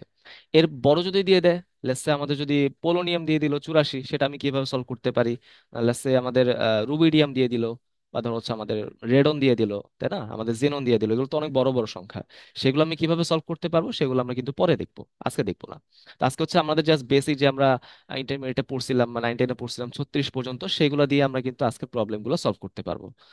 আচ্ছা, তাহলে দেখো প্রথম হচ্ছে আমাদের ক্রোমিয়াম। আমরা কিন্তু জানি ক্রোমিয়ামে কিন্তু কি ছিল, একটা ব্যতিক্রম ছিল, ক্রোমিয়াম কপার, তাই না? ব্যতিক্রম কিন্তু আরো অনেক আছে, বাট আমরা যে অর্ধপূর্ণ পূর্ণ অরবিটাল স্থিতিশীলতা, সেটা দিয়ে কিন্তু মেনলি ক্রোমিয়াম এবং কপারটাকে বুঝতে পারি। এই জন্য আমাদের বইয়ে শুধুমাত্র ক্রোমিয়াম কপারই দেওয়া আছে, অন্য কোনো ব্যতিক্রম দেওয়া নাই। ওকে। আচ্ছা, তাহলে ক্রোমিয়ামের জন্য কি আসবে দেখো, 1s2, 2s2, 2p6, 3s2, 3p6, তাই তো? এবার 4s2 হওয়ার কথা, 3d কত হওয়ার কথা, 5 হওয়ার কথা, বাট 3d4 হওয়ার কথা, বাট হয় কি 4s1, 3d5। আচ্ছা, সেলেনিয়াম, তাই না? সেলেনিয়াম কোথায় আছে বলতো দেখি, সেলেনিয়াম কিন্তু আমাদের আছে হচ্ছে গ্রুপ 16-তে, রাইট? গ্রুপ 16-তে আছে। তাহলে সেলেনিয়ামের আমাদের আহ ভর সংখ্যা কত হবে বলতো দেখি। সেলেনিয়ামের আমাদের ভর সংখ্যা হবে হচ্ছে 34, মানে ভর সংখ্যা না, সরি, পারমাণবিক সংখ্যা কত আসবে বলতো? 34, 34, তাই তো? আচ্ছা, এখন বলতে পারো ভাই এটা তো আমাদের মুখস্থ নাই, 36 পর্যন্ত মনে রাখা উচিত, বাট এটা তো আমাদের মুখস্থ নাই, সেটা হচ্ছে আমি ভুলে গেছি। তখন আমি কি করব? তখন আমরা কিন্তু ম্যাজিক নাম্বার ইউজ করতে পারি, সেটা কিন্তু আমরা চ্যাপ্টার 3-তে দেখবো। হ্যাঁ, তাহলে মানে এই পড়াগুলো কিন্তু আমাদের চ্যাপ্টার 3 এর সাথে অনেক বেশি রিলেটেড। সেখানে গেলে আমরা প্রত্যেকটা জিনিস একদম A to Z ক্লিয়ার হয়ে যাব। এখনো হচ্ছে কোনো সমস্যা হওয়া উচিত না, কারণ আমরা বলছিলাম 36 পর্যন্ত আমরা মুখস্থ রাখবো। তাও যদি তুমি ভুলে যাও, সেটা কিন্তু সেটার জন্য কিন্তু আমাদের একটু ওয়েট করতে হবে। ওকে। আচ্ছা, তাহলে আসো হচ্ছে এটা আমাদের কিরকম হবে। আচ্ছা, লেট মি চেক। খেয়াল করে দেখো এটা কিরকম হয়। 1s2, 2s2, 2p6, 3s2, 3p6 হলে 18টা, এই হলো 20টা। হ্যাঁ, এই হলো আমাদের 30টা। 3 পর কোথায় যায় বলো তো দেখি, আমাদের 4p-তে যায়, তাই না? 4p-তে কয়টা থাকলো বাকি ভাইয়া বলো তো? 4টা বাকি থাকলো না, সো এখানে 4টা হয়ে গেল। আচ্ছা, এরপর হচ্ছে আমাদের ব্রোমিন। ব্রোমিন কত? 35। ওকে, তাহলে বুঝতেই পারতো একই জিনিস, রিপিট করলাম না। জাস্ট এখানে 4p4-এ যায় কত আসবে, 4p5। তারপর হচ্ছে আর্সেনিক। আর্সেনিক কত? 33। একই জিনিস ভাই, আমরা রিপিট করলাম না, তুমি একটু রিপিট করিও কষ্ট করে। এখন আর্সেনিক যেহেতু 33, সেলিনিয়াম থেকে একটা কম, সো 4p4-এ যায় কি আসবে, 4p3। আচ্ছা, এরপর হচ্ছে আমাদের স্ক্যান্ডিয়াম। স্ক্যান্ডিয়াম কত? 21। তাহলে এটা কিরকম আসবে? 1s2, 2s2, 2p6, 3s2, 3p6, 4s2, 3d1। ওকে, এই এই হচ্ছে আমাদের ইলেকট্রন বিন্যাসটা। আশা করি ভাই তোমরা জিনিসটা বুঝতে পারছো। এবার দেখো হচ্ছে আমাদের হুন্ডের নীতি দিয়ে একটা অ্যাপ্লিকেশন দেওয়া আছে। 2s এবং 2p, তাই না? দেখো 2s হচ্ছে আমাদের একটা অরবিটাল, এবং 2p-তে হচ্ছে আমাদের তিনটা অরবিটাল, রাইট? এখন এখানে আমাদের বোরনের জন্য কতগুলো ইলেকট্রন আছে? 5টা ইলেকট্রন। 1s-এ 2টা চলে গেছে, তাহলে 2s এবং 2p মিলে কয়টা থাকবে? 3টা ইলেকট্রন থাকবে। কিভাবে প্রবেশ করবে ভাইয়া? যেহেতু আমাদের 2s-এর মধ্যে একটা অরবিটাল, দুইটা এখানে প্রবেশ করলো, 2p-র মধ্যে তিনটা অরবিটাল, এখানে একটা ইলেকট্রন বাকি থাকে, প্রথম অরবিটালে প্রবেশ করলো। ওকে, তাহলে এখানে উত্তর কোনটা ঠিক হচ্ছে? অপশন 1। বুঝতে পারলাম। আচ্ছা, আসলে তাহলে আমরা আগাই। ওকে, নেক্সট টপিক হচ্ছে আমাদের প্রকৃত ও আপেক্ষিক পারমাণবিক ভর। এই টপিকটা নিয়েও কিন্তু আমরা একাডেমিকে মোটামুটি একটা আইডিয়া নিয়েছি। এখন তোমাকে আমি জাস্ট একটা এক্সাম্পল দিয়ে বোঝানোর চেষ্টা করি, এটা অনেকে আমরা বুঝতে পারি না। লেটস সে তোমার কাছে একটা পাত্রের মধ্যে অ্যালুমিনিয়াম আছে। ওকে, এখন তোমার একজন ফ্রেন্ড বললো এই পাত্রের মধ্যে আছে হচ্ছে 3.819 ইন্টু 10⁻⁻³ এত গ্রাম অ্যালুমিনিয়াম আছে। হ্যাঁ, এটা তোমার একটা ফ্রেন্ড তোমাকে বললো। তোমার আরেকটা ফ্রেন্ড কি বললো? বললো এটার মধ্যে 23 ইউনিট অ্যালুমিনিয়াম আছে। এখন তুমি আমাকে বলো তো ভাইয়া, এই দুটার মধ্যে তুমি কোন ইউনিটটাকে ইউজফুল মনে করতেছো? এই যে এখানের যে একটা সাইন্টিফিক ওয়েতে আমি বললাম 3.819 ইন্টু 10⁻⁻23, এই সংখ্যাটাকে আমরা এত ইজিলি ভিজুয়ালাইজ করতে পারি? নিশ্চয়ই না। বাট এখানে যে আমি একটা সুন্দর করে 23 বললাম, এই 23কে কিন্তু আমরা একটা সুন্দর মতো ভিজুয়ালাইজ করতে পারি যে আমার কাছে একটা ইউনিট আছে, তার 23 গুণ, তাই না? আমরা 23 মিটারকে কিন্তু খুব ইজিলি ভিজুয়ালাইজ করতে পারি, বাট 3.819 ইন্টু 10⁻23 মিটার ওইটাকে কিন্তু আমরা এত সহজে ভিজুয়ালাইজ করতে পারি না। সো যেহেতু পরমাণুগুলো খুব ছোট ছোট, তাদের ভরগুলো খুব ছোট ছোট সংখ্যায় আসবে, এইগুলাকে ইউজফুল করার জন্য মেনলি আমাদের আপেক্ষিক পারমাণবিক ভর এবং অণুর ক্ষেত্রে আপেক্ষিক আণবিক ভরের কনসেপ্টটা চলে আসছে। বুঝতে পারলাম? এখন আমি কিভাবে হচ্ছে আপেক্ষিক পারমাণবিক ভর বা আপেক্ষিক আণবিক ভরটা মেজার করতে পারি, তার জন্য একটা ফর্মুলা আছে। পরমাণুর ক্ষেত্রে পারমাণবিক ভর, আর অণুর ক্ষেত্রে হচ্ছে আণবিক ভর।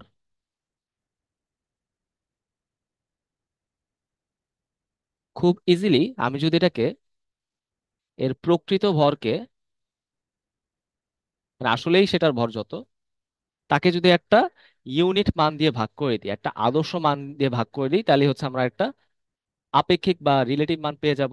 সেই আদর্শ মানটা কত? কার্বন 12 আইসোটোপের 1/12 অংশের ভর। সেটা রাফলি হচ্ছে হাইড্রোজেন পরমাণুর ভরেই হয়। ওইটা হচ্ছে সবচেয়ে ছোট নিউক্লিয়াসের ভর। হ্যাঁ, এই জন্য ওটাকে আমরা মেনলি স্ট্যান্ডার্ড ধরি। সে মানটা আসে হচ্ছে তোমার 1.6605 ইন্টু 10⁻⁻24 গ্রাম, তাই না? এটা কিন্তু আমরা অলরেডি দেখে ফেলছি।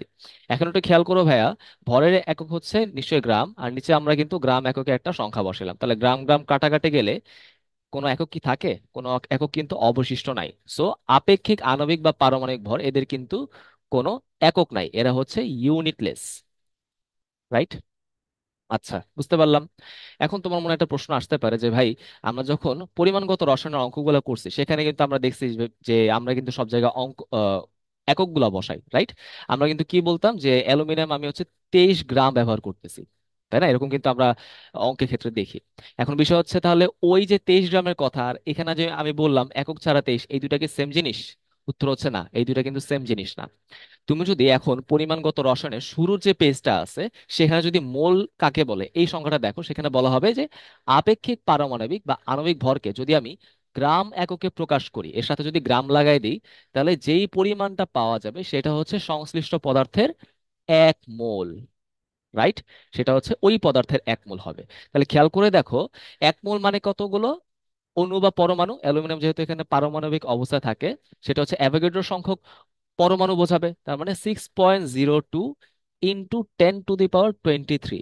এতটি অ্যালুমিনিয়াম পরমাণুর ভর হচ্ছে 23 গ্রাম বোঝায়। বুঝতে পারলাম? তাহলে আমি যদি বলি আণবিক ভর বা পারমাণবিক ভর, সেটা কিন্তু আপেক্ষিকটাকে বোঝায়, তার সাথে আমরা ইউনিট ব্যবহার করব না। কিন্তু আমরা যদি মোলার ভর ব্যবহার করি, 1 মোলের কত ভর, তখন কিন্তু আমরা ইউনিট ব্যবহার করব। একটু আশা করি তোমরা বুঝতে পারছো। আচ্ছা, এখন ভাইয়া এই জিনিসটার কিন্তু একটা ইউজ আছে। ইউজটা কি? ইউজটা হচ্ছে আমরা হচ্ছে শতকরা সংযুক্তি, হ্যাঁ, বা শতকরা, মানে এই যে আপেক্ষিক আণবিক পারমাণবিক ভর, এটার ইউজটা হচ্ছে শতকরা সংযুক্তি, সংযুক্তি নির্ণয় কিন্তু আমরা ব্যবহার করতে পারি। তাই তো? এটা নির্ণয় আমরা ব্যবহার করতে পারি। তারপর হচ্ছে শতকরা প্রাচুর্য নির্ণয় কিন্তু আমরা ব্যবহার করতে পারি, তাই না?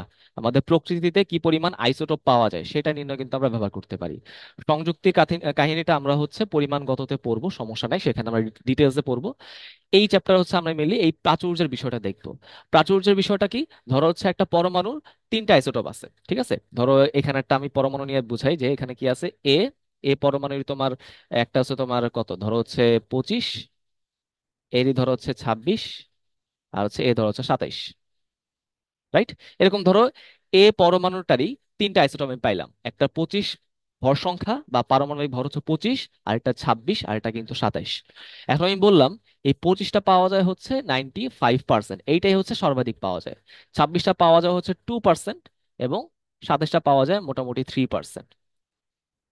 ওকে, আমি এখান থেকে তোমাকে কিন্তু এই যে পরিমাণগুলো বলে দিলাম, এগুলো হচ্ছে আমাদের প্রাচুর্যতার পরিমাণ। এখন আমি জিজ্ঞেস করলাম যে এদের হচ্ছে পারমাণবিক ভরটা কত হবে, ঠিক আছে? তার মানে এখানে কিন্তু আমি ভর সংখ্যাগুলো দিলাম বিভিন্ন আইসোটোপের, আমি তোমাকে জিজ্ঞেস করলাম পারমাণবিক ভর, মানে আপেক্ষিকটা তুমি বের করবে সেটা কত হবে।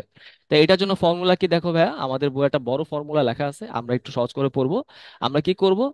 আমরা হচ্ছে সুন্দর মতো এই ভর সংখ্যাকে এই প্রাচুর্য দিয়ে গুণ করে দিব। ওকে, ভর সংখ্যাকে প্রাচুর্য দিয়ে গুণ করে দিব। গুণ করে যতগুলো আইসোটোপ আছে সবগুলোর গুণফলকে যোগ করে দিব। তার মানে এখানে কি করবো আমরা হচ্ছে ভর সংখ্যা বা অ্যাটমিক নাম্বার, তার সাথে হচ্ছে আমরা শতকরা প্রাচুর্যকে গুণ করব। ঠিক আছে, 95 থাকলে 95, সমস্যা নাই। দেন কি করব, দেন হচ্ছে এই মানটাকে আমরা সুন্দর মতো 100 দিয়ে ভাগ করে দিব, যেহেতু এটাকে আমি শতকরায় নিচ্ছি। তো 100 দিয়ে যদি আমি ভাগ করে দিই তাহলে কিন্তু আমাদের কাজ শেষ। আমরা কি পেয়ে যাব, আমরা হচ্ছে এখান থেকে পেয়ে যাব হচ্ছে আপেক্ষিক পারমাণবিক ভর। ঠিক আছে, এখান থেকে আমরা আপেক্ষিক পারমাণবিক, যদি পরমাণু হয় তাহলে পারমাণবিক ভর আমরা পেয়ে যাব। আশা করি ভাই তোমরা জিনিসটা বুঝতে পারছো। আচ্ছা, তো চলো হচ্ছে আমরা আগাই। এখন দেখো আমরা কিছু প্রশ্ন দেখব। ওকে, দেখো তো এখানে কি বলা হয়েছে, যে অক্সিজেনের কথা বলা হয়েছে। অক্সিজেন আমাদের আছে হচ্ছে 16,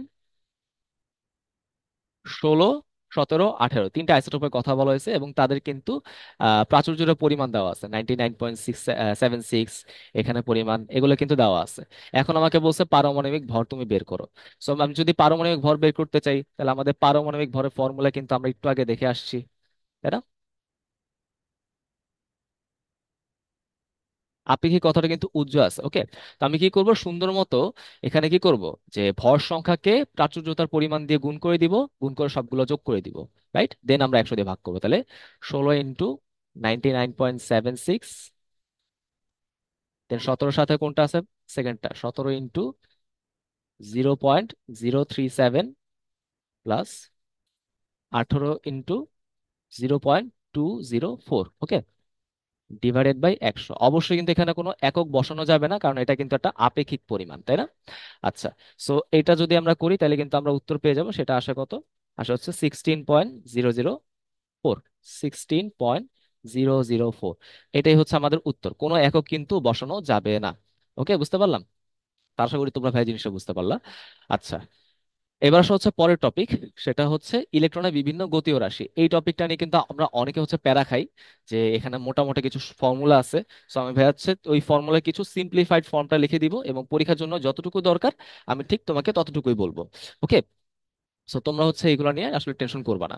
আচ্ছা, তো চলো হচ্ছে আমরা গতীয় রাশির মধ্যে কি কি পাচ্ছি। প্রথমে হচ্ছে একটা ঘূর্ণনরত ইলেকট্রনের শক্তি, মোট শক্তি।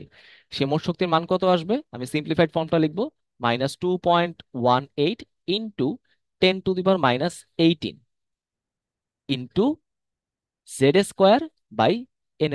এটা কিন্তু এসআই ইউনিটে আসবে। ঠিক আছে, তোমরা আর এখানে সিজিএস, এসআই ইউনিট, এমকেএস এগুলো নিয়ে প্যাচ লাগাবে না। ওকে, আমি যেটা বলতেছি তুমি সেটা দিয়ে অঙ্ক করো, অবশ্যই তোমাকে ফুল মার্ক দেওয়া হবে। আচ্ছা, এখন এটা হচ্ছে আমাদের কি হবে, এন তম কক্ষপথে আমাদের এনার্জিটা আসবে, ইলেকট্রনের মোট এনার্জি। ওকে, এখানে খেয়াল করে দেখো, জেডটা হচ্ছে আমাদের পারমাণবিক সংখ্যা, সেটা কোন পরমাণু, তারপর প্রোটন সংখ্যা, আর এনটা হচ্ছে কক্ষপথ সংখ্যা, সে কোন কক্ষপথে আছে সেইটা। আচ্ছা, এবার যদি আমি ব্যাসার্ধের জিনিসটা বলি, ব্যাসার্ধের জন্য কত আসে, আহ 5.29 ইন্টু 10⁻⁻11, সাথে কি থাকবে, n²/z। এগুলো পরিচয় আমরা জানি, এটা কি আসবে, অবশ্যই এসআই ইউনিটে আসবে। ওকে, আচ্ছা, আর এটা কি, এনতম কক্ষপথে আমাদের বেগ, বেগের মানটা কত আসবে, 2.19 ইন্টু 10⁻⁶। ঠিক আছে, ইন্টু z/n। ওকে, এত মিটার/সেকেন্ড, সব কিন্তু এসআই ইউনিটে আসবে। ওকে, আচ্ছা, এবং এই ফর্মুলাগুলো কিন্তু একটু প্রায়োগিক রূপ আছে, বুঝতে পারছো? এই ফর্মুলাগুলো কিন্তু অবশ্যই একটা প্রায়োগিক রূপ আছে। কিরকম, তুমি যদি এখানে প্রথম কক্ষপথের রাশিগুলো নিয়ে চিন্তা করো, তাহলে কিন্তু আমরা এনতম কক্ষপথের রাশিকে প্রথম কক্ষপথের রাশি দ্বারা প্রকাশ করতে পারি। কিরকম বিষয়টা, তুমি চাইলে এটাকে লিখতেই পারো, ইএন, এনতম কক্ষপথের এনার্জি, ইকুয়াল টু প্রথম কক্ষপথের এনার্জি /n²। যেহেতু n² এটা হচ্ছে কি ব্যস্তানুপাতিক, এটা এখানে তুমি কি লিখতে পারতা, Rn equal to R1 into n², যেহেতু এটা n² এর সমানুপাতিক। এই R1টাকে আমরা কি বলতে পারি জানো, a0 দিয়েও কিন্তু প্রকাশ করতে পারি। a0 মানে হচ্ছে বোর রেডিয়াস বা বোর ব্যাসার্ধ, তাই তো? প্রথম কক্ষপথের ব্যাসার্ধকে আমরা বোর রেডিয়াস বলতে পারি। আচ্ছা, আর এখান থেকে তুমি কিন্তু বলতে পারো হচ্ছে যে VN equal to V1/n। Right, এভাবে কিন্তু আমরা চাইলে প্রকাশ করতে পারি। এগুলো কিন্তু আমাদের ঢাবি সহ সিকে রুয়েটের এমসিকিউর জন্য কিন্তু লাগবে। তো আশা করি ভাই তোমরা এই রাশিগুলো বুঝতে পারলা। এখানে কিন্তু আমরা জাস্ট সিম্পলিফাইড আকারগুলোই দেখলাম, এগুলো আমাদের পরীক্ষার জন্য ইম্পর্টেন্ট। আচ্ছা, এখানে আরো কিছু জিনিস দরকার, যেমন ধরো হচ্ছে আমরা কিন্তু ম্যাক্স প্ল্যাঙ্কের যে ইকুয়েশন সেগুলো কিন্তু আমরা দেখব। তো আমাদের ম্যাক্স প্ল্যাঙ্কের যে ইকুয়েশন, সেখান থেকে আমরা কি বলতে পারি, প্ল্যাঙ্কের সমীকরণ বলতে পারি, তাই না? সেখানে কি আসে, ই ইকুয়াল টু এইচ এফ। এখানে এইচটা হচ্ছে প্ল্যাঙ্কের কনস্ট্যান্ট, প্ল্যাঙ্কের ধ্রুবক, যার মান কত, 6.626 ইন্টু 10⁻⁻34, তাই না? এত আসে, এত জুল সেকেন্ড।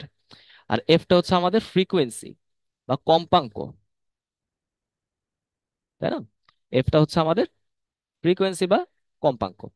আচ্ছা, তুমি চাইলে এখানে ফ্রিকোয়েন্সিকে কিন্তু সি বাই ল্যামডা দিয়েও প্রকাশ করতে পারো, তখন রাশিটা কি চলে আসবে, H C by lambda. C হচ্ছে এখানে আলোর বেগ, যার মান হচ্ছে 3 × 10⁸ আলোর বেগ না, আসলে এটা ইলেকট্রনের বেগ হওয়া উচিত, যাই হোক সমস্যা নাই, আলোর বেগ তুমি বসাও।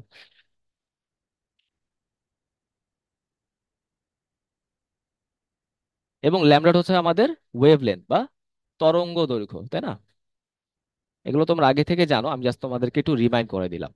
আচ্ছা, এগুলো কিন্তু আমাদের অঙ্ক করতে লাগবে, এই ফর্মুলাগুলো খুবই খুবই ইম্পর্টেন্ট। তাহলে এখান থেকে তুমি কি বলতে পারো যে এফ, তোমাদের বইটাকে নিউ লেটার দিয়ে লেখা, হ্যাঁ, এরকম লেটার দিয়ে লেখা, তোমরা এফ দিয়ে লেখো, কোনো সমস্যা নেই। সি বাই ল্যামডা এভাবে কিন্তু লেখা যায়। আচ্ছা, তাহলে আসো হচ্ছে আমরা এবার দেখি অঙ্কগুলো করতে পারি কিনা।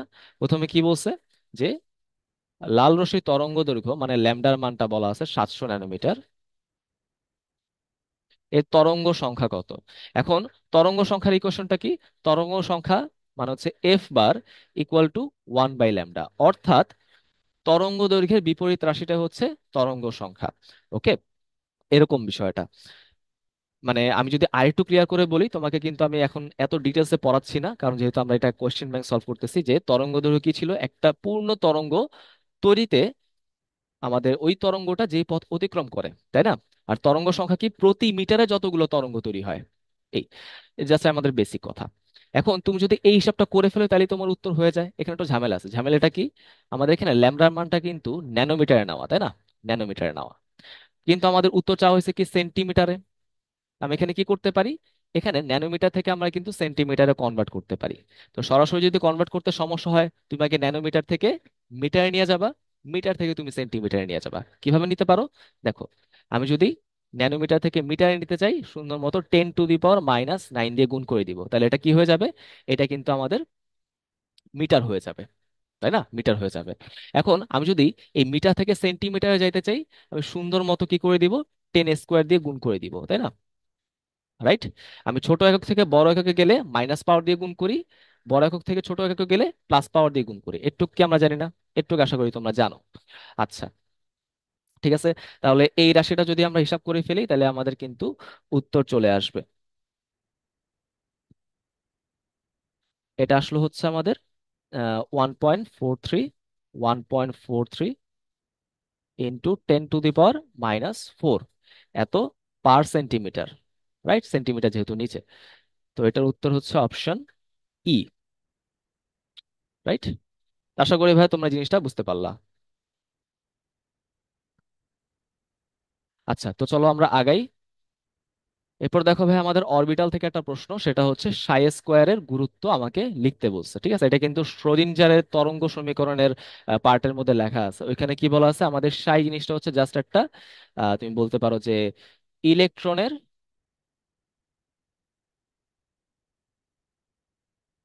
তরঙ্গ ফাংশন, এরকম এভাবে কিন্তু লেখা আছে, হ্যাঁ, তরঙ্গ ফাংশন। বিষয়টা কিরকম চিন্তা করে দেখো, আমাদের কক্ষপথ গুলা কিরকম, বোর কিন্তু বলে গেছে কক্ষপথ গুলা হচ্ছে আমাদের বৃত্তাকার অথবা উপবৃত্তাকার, তাই না? কিন্তু সেই বৃত্তাকার বা উপবৃত্তাকার কক্ষপথে কিন্তু ইলেকট্রন গুলো বৃত্তাকার বা উপবৃত্তাকার পথে কিন্তু ঘোরে না, সে কিরকম ভাবে ঘোরে, সেরকম তরঙ্গ হয়ে হয়ে ঘোরে। ঠিক আছে, এরকম তরঙ্গ হয়ে হয়ে ঘোরে। ঠিক আছে, সো এই তরঙ্গ প্রকাশক ফাংশনটাই হচ্ছে তরঙ্গ ফাংশন, যেটাকে আমরা সাই লেটার দিয়ে প্রকাশ করতে পারি। মনে রাখতে হবে এই সাই লেটারে কিন্তু কোনো ভ্যালু নাই, বুঝছো? এইটা কিন্তু জাস্ট একটা ফাংশন, একটা সম্পর্ক প্রকাশ করে, এটা কিন্তু কোনো ভ্যালু দেয় না। বাট এই ফাংশনের যে বর্গ রাশিটা সাই স্কোয়ার, এই সাই স্কোয়ারে আবার কিন্তু কি আছে, বেশ কিছু ভ্যালু আছে। এই ভ্যালুগুলোকে আমরা কি বলতে পারি, আইজেন মান বলতে পারি। ঠিক আছে, আইজেন ভ্যালু, আইজেন মান, রাইট। মেনলি এই আইজেন মানের ক্যালকুলেশনটা আমাদের কোথায় চলে আসবে, ইলেকট্রনের অরবিটালের মধ্যে ইলেকট্রনের অবস্থান প্রকাশ করতে ব্যবহার করা হবে। ঠিক আছে, আমাদের সিলেবাসে এত কিছু লেখা নাই, জাস্ট আমরা একটুকু মনে রাখবো, যদি আমরা এই যে আমাদের যে সাই স্কোয়ার ফাংশনটা আছে, এটাকে যদি আমরা আমাদের আয়তনের ব্যবধানে অসীমের মধ্যে যোগজীকরণ করে ফেলি, তাহলে আমি কত মান পাবো? 1 পাবো। ঠিক আছে। এটা দিয়ে কি বোঝায়? এটা দিয়ে বোঝায় যে এই যে সাই স্কোয়ার যতটুকু জায়গা জুড়ে বিস্তৃত আছে, ওই জায়গাটার মধ্যে ইলেকট্রন থাকতে পারে। রাইট। ঠিক আছে। তার মানে এই সাই স্কোয়ার দিয়ে আমি কি বুঝতে পারি? ইলেকট্রনের অবস্থানের গুরুত্ব বুঝতে পারি। সেই জায়গাগুলোকে আমরা কি বলি? অরবিটাল, তাই না? সেই জায়গাগুলোকে আমরা কি বলি? অরবিটাল। তো মেনলি প্র্যাকটিক্যালি দেখা যায় অরবিটালের মধ্যে ইলেকট্রন থাকার সম্ভাবনা হচ্ছে 90 to 95%। রাইট। তাহলে এ হচ্ছে আমাদের সাই স্কোয়ারের ভৌত তাৎপর্য। তোমাদের বই আরো কিছু কথা লেখা থাকতে পারে, একটু দেখে নিও। আচ্ছা, এবার আসো হচ্ছে আমরা যদি এখানে এই অঙ্কটা করতে চাই, একদম সেম অঙ্ক মানে আগের ফর্মুলা দিয়ে আমি করতে পারবো। এখানে কি দেওয়া আছে? আমাদের ল্যামডার মানটা দেওয়া আছে। এটা হচ্ছে আমাদের সেই ল্যামডার মানটা, আমাদের শক্তির মান জুল এককে বের করতে বলছে। তাহলে কিভাবে করবো? আমরা কিন্তু দেখছি এনার্জি ইকুয়াল টু Hc/ল্যামডা, তাই না? So 6.626 into 10⁻³ right. এরকম বিষয়টা কিন্তু একটু খেয়াল করে দেখো তো। মানটা কিন্তু প্রশ্ন অন্যরকম দেওয়া। প্রশ্নে যদি অন্যরকম মান দেওয়া থাকে আমাদের মুখস্থ করা ভ্যালুর তুলনায়, আমি ওই প্রশ্নের মানটা ব্যবহার করব, তখন কিন্তু আমি আমার মুখস্থ করা মানটা ব্যবহার করব না, তাহলে কিন্তু পার্শিয়াল মার্ক কাটতে পারে। ঠিক আছে। তাহলে এখানে যেহেতু আমাদের মানটা দেওয়া, আমি এই মানটাই ব্যবহার করব। ইন্টু আলোর বেগ 3 × 10⁸ ডিভাইডেড বাই ল্যামডা। ল্যামডা মানটা কত? 589, তাই না? যেহেতু আমাদের এখানে এসআই ইউনিট লাগবে, জুল তো এসআই ইউনিট এনার্জির। সো আমি এটাকে কি করে ফেলবো? সুন্দর মতো মিটারে নিয়ে যাব 10⁻⁹ দিয়ে গুণ করে। তাহলে এটা কিন্তু আমি জুলে পেয়ে যাব, তাই না? তাহলে এই উত্তরটা কত আসে? এটা আম, আসে হচ্ছে 3.373 ইন্টু 10⁻⁻19 ইন্টু 10⁻⁻19 এত জুল আসবে। ওকে। তাহলে আশা করি তোমরা ভাই জিনিসটা বুঝতে পারছো, খুব ইজি জিনিস। আচ্ছা, এবার আসা হচ্ছে আমাদের বর্ণালীর বিষয়গুলা। ঠিক আছে। সো বর্ণালী বুঝতে গেলে আমাদের আগে বুঝতে হবে হচ্ছে ইলেকট্রোম্যাগনেটিক ওয়েভ। ঠিক আছে, ইলেকট্রোম্যাগনেটিক ওয়েভ, বা বাংলায় বলে কি হবে? তড়িৎ চুম্বক তরঙ্গ। রাইট। তড়িৎ চুম্বক তরঙ্গ। তো তড়িৎচুম্বক তরঙ্গ বলতে কি বোঝায়? সেগুলো দিয়ে এমন কিছু তরঙ্গ বোঝায় যার মধ্যে ইলেকট্রিক ফিল্ডও আছে, তড়িৎ ক্ষেত্র আছে, আবার ম্যাগনেটিক ফিল্ডও আছে, ওকে, চৌম্বক ক্ষেত্র আছে। সো এই যে তরঙ্গটা আছে, এই তরঙ্গের বিভিন্ন তরঙ্গ দৈর্ঘ্যের উপর ভিত্তি করে আমি বিভিন্ন তরঙ্গকে বিভিন্ন নাম দিয়ে দিতে পারি। বুঝতে পারলাম? এই তরঙ্গ দৈর্ঘ্যের উপর ভিত্তি করে আমি তরঙ্গগুলোকে বিভিন্ন ভাগে ভাগ করতে পারি। তো সেই ভাগগুলো আমাদের জন্য খুবই ইম্পর্টেন্ট, এমসিকিউতে আসে। এটা প্রিলিতে আসতে পারে, ভার্সিটির ঢাবি রিটেন আসতে পারে, তারপরে এমসিকিউ তে আসতে পারে। সেটা আমরা একটু পড়বো। ছন্দ দিয়ে পড়ি, তাই না? মগারঞ্জন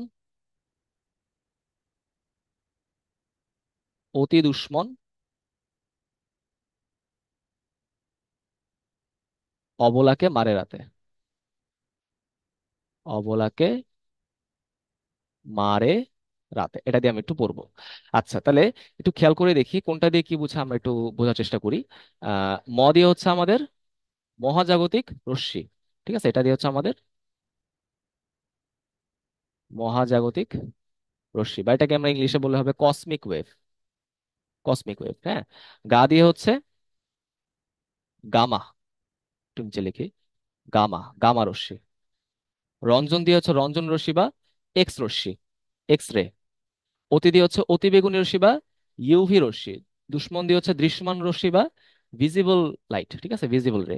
অবলা দিয়ে হচ্ছে অবলোহিত রশ্মি বা আয়ার রশ্মি, ইনফ্রারেড। তাই তো। মারি দিয়ে হচ্ছে আমাদের মাইক্রোওয়েভ, মাইক্রোওয়েভ। আর রাতে দিয়ে হচ্ছে রেডিও ওয়েভ। ওকে, এই হচ্ছে আমাদের সিকোয়েন্সটা। আমি কিসের ভিত্তিতে ভাগ করছি ভাই? এটা কিন্তু আমরা তরঙ্গ দৈর্ঘ্যের উপর ভিত্তি করে ভাগ করছি। মনে রাখতে হবে যতই আমি এই সিকোয়েন্সের বাম থেকে ডানে যাব, ততই আমাদের কি হবে? ল্যামডার মান বাড়তে থাকবে। রাইট। ল্যামডার মান কিন্তু বাড়তে থাকে। তাহলে একটু খেয়াল করে দেখো, ল্যামডা যদি বাড়ে তাহলে আমাকে একটু বলো তো যে এনার্জির মান কি হবে?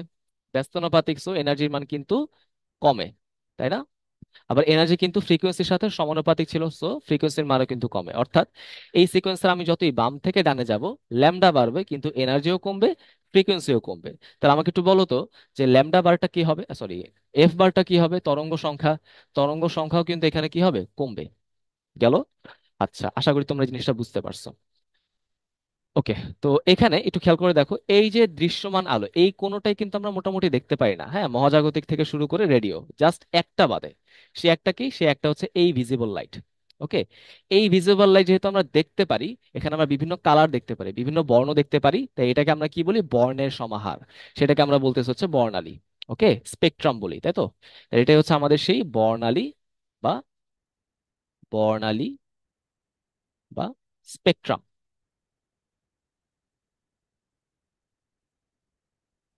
বুঝতে পারলাম। আচ্ছা, এবার এই যে আমাদের যে দৃশ্যমান আলো, এই দৃশ্যমান আলোর রেঞ্জটা কত? আমি দেখো, সবগুলা তরঙ্গ দৈর্ঘ্য আমাদের মুখস্থ করার প্রয়োজন নাই, যা দৃশ্যমান আলোর তরঙ্গ দৈর্ঘ্যটা আমরা মুখস্থ করব সেটা হচ্ছে 380 থেকে 780 ন্যানোমিটার। ওকে। এই রেঞ্জের মধ্যে যদি আমাদের তরঙ্গ দৈর্ঘ্য হয়, তাহলে সেই তরঙ্গকে আমরা দৃশ্যমান আলো হিসেবে দেখতে পারবো, বর্ণালী হিসেবে দেখতে পারবো। এখন এখানে বর্ণগুলো কিরকম হয়, মোট কতগুলো হয়, বর্ণ কিন্তু হয় মোট 7টা। রাইট, রংধনুর বর্ণগুলো কিভাবে মনে রাখতে পারবো? এটা মনে রাখা যায় হচ্ছে এইভাবে, যে বেনিয়া সহ কলা, ঠিক আছে, বে, নি, আ, স, হ, ক, লা। কোনটা দিয়ে কি বোঝায় দেখো, বে দিয়ে হচ্ছে আমাদের বেগুনি, তাই তো, বেগুনি। নি দিয়ে হচ্ছে নীল। আ দিয়ে হচ্ছে আসমানি। স দিয়ে হচ্ছে সবুজ। দেন হচ্ছে হলুদ। ক দিয়ে হচ্ছে কমলা, কমলা। আর লা দিয়ে হচ্ছে আমাদের লাল। রাইট। আবার এখানে তুমি যতই উপর থেকে নিচে আসবা, আবার সেম জিনিস, উপর থেকে নিচে আসলে ল্যামডা বাড়বে, ই কমবে, এফ কমবে, এফ বার কমবে, আমরা ল্যামডাটাই শুধু মনে রাখবো। ওকে। তাহলে দৃশ্যমান আলোর মধ্যে সবচেয়ে বেশি ল্যামডা কার? লাল আলোর। সবচেয়ে কম ল্যামডা কার? বেগুনি আলোর। বুঝতে পারলাম। তো আশা করি ভাই তোমরা এই জিনিসগুলা বুঝতে পারছো। দেখো, এখানে কিন্তু একটা প্রশ্ন অলরেডি চলে আসছে যে হাইয়েস্ট ওয়েভলেন্থ কার হবে। আমরা কিন্তু দেখছিলাম হাইয়েস্ট কার হয়, লালের হয়, তাই না? বেনিয়া সহ কলা একদম লাস্টে যেটা লালের হয়। সো এখানে কিন্তু লাল নাই, তাহলে কে কে আছে দেখো, ইন্ডিগো, বা এটাকে আমরা আসমানি বলতেছি, গ্রিন, ব্লু, আর হচ্ছে অরেঞ্জ, তাই না? আচ্ছা, এইটা আবার একটু ঝামেলা আছে, ঝামেলাটা আমি একটু বলে দিই যে কিভাবে, কিরকম ঝামেলা। আমাদের হাজারি স্যারের বইয়ের মধ্যে এই বেনিয়া সহ কলাকে ইংলিশে কি বলা হয়েছে, ভিপ গিওর। হ্যাঁ, ভিপ গিওর। তাহলে একটু খেয়াল করে দেখো তো ভাই, নীলের সাথে কি চলে আসলো, ইন্ডিগো। আসমানের সাথে কি চলে আসলো, ব্লু। তার মানে ইংলিশের ক্ষেত্রে কিন্তু কথাটা একটু উল্টা হয়ে যায়, তাই না? তার মানে এখানে ইন্ডিগো বলতে আসলে কি বোঝায় জানো, নীলটাকে বোঝাচ্ছে। আর ব্লুটাকে আমরা, ব্লু দিয়ে কি বোঝায়, আসমানিটাকে বোঝায়। তাই না? এটা হচ্ছে আমাদের বইয়ের কথা, তো বইয়ের মতো করে আমরা পূর্ব, সমস্যা নাই। তো এখানে কিন্তু লাল নাই, কি আছে, কমলা আছে। তার মানে দেখো, লালের ঠিক উপরে কমলা, কমলারই কিন্তু কি হবে, ওয়েভলেন্থটা বেশি হবে এই অপশনের মধ্যে। তাহলে উত্তর হচ্ছে অপশন ডি। আশা করি ভাই তোমরা এটা বুঝতে পারছো। আচ্ছা, এখানে আর কি দেখা যায়, আর কিন্তু আমাদের আরেকটা জিনিস ছিল, সেটা হচ্ছে রিডবার্গের সমীকরণ। এই রিডবার্গের সমীকরণ দিয়ে আমরা কি বুঝতে পারি, যে যখন বর্ণালী বিকিরণ হয়, তাই না, যখন আমাদের বর্ণালী বিকিরণ হবে, সেই বিকিরিত বর্ণ, সেটার ওয়েভলেন্থ কত হবে, সেটা ফ্রিকোয়েন্সি কত হবে, এনার্জি কত হবে, সেটা কিন্তু আমরা বুঝতে পারি। সো সেই ইকুয়েশনটা কি দেখো, আমি এখানে লিখে দিই, যে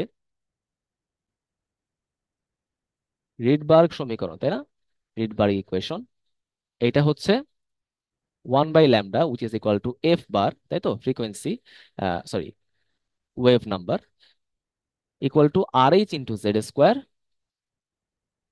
1/n1 square minus 1/n2 square. তাই না? এরকম কিন্তু বিষয়টা। তাহলে খেয়াল করে দেখো কোনটা কি, আর এইচ হচ্ছে আমাদের রিডবার্গের কনস্ট্যান্ট, যার মান হচ্ছে 1.097 ইন্টু 10⁻⁷ তাই না, পার মিটার। এরকম বিষয়টা। জেড তো আমাদের পারমাণবিক সংখ্যা, n1টা কি, যেই কক্ষপথে আমাদের ফিরে আসে, আর n2টা কি, যেই কক্ষপথ থেকে আমাদের ইলেকট্রনটা ফিরে আসে, তাই তো। এরকম কিন্তু আমরা জানতাম। রাইট। আচ্ছা, এখন খেয়াল করে দেখো, এখানে আরো কিছু কথা আছে। আর কি কি কথা আছে, এই যে কোন কক্ষপথে হচ্ছে ইলেকট্রনটা ফিরে আসে, তার উপর আবার ভিত্তি করে আমরা এগুলাকে বিভিন্ন সিরিজে ভাগ ভাগ করতে পারি। ঠিক আছে, আমরা স্পেকট্রামকে বিভিন্ন সিরিজে ভাগ করতে পারি কিসের উপর ভিত্তি করে? আমরা ভাই N1 এর মানের উপর ভিত্তি করে কিন্তু বিভিন্ন সিরিজে ভাগ করতে পারবো। কিরকম সেটা? যেমন ধরো N1 এর মান যদি 1 হয়, তাহলে এটা যেই কক্ষপথ থেকে আসুক না কেন, 2 বা 3 বা 4, যার থেকে আসুক না কেন, যেহেতু N1 এ চলে আসছে, N1 = 1-এ চলে আসছে, সেই ক্ষেত্রে এই সিরিজের নামটা কি হয়ে যাবে? Lyman series. তাহলে আরেকবার একটু মনে রাখবে ভাই, কোত্থেকে আসে সেটা আমাদের জন্য ইম্পর্টেন্ট না, বাট কোথায় আসে সেটা আমাদের জন্য ইম্পর্টেন্ট। যদি 2-এ আসে তাহলে সেটাকে আমরা বলেছি বামার, 3-এ আসলে আমরা কি বলবো? প্যাশ্চেন,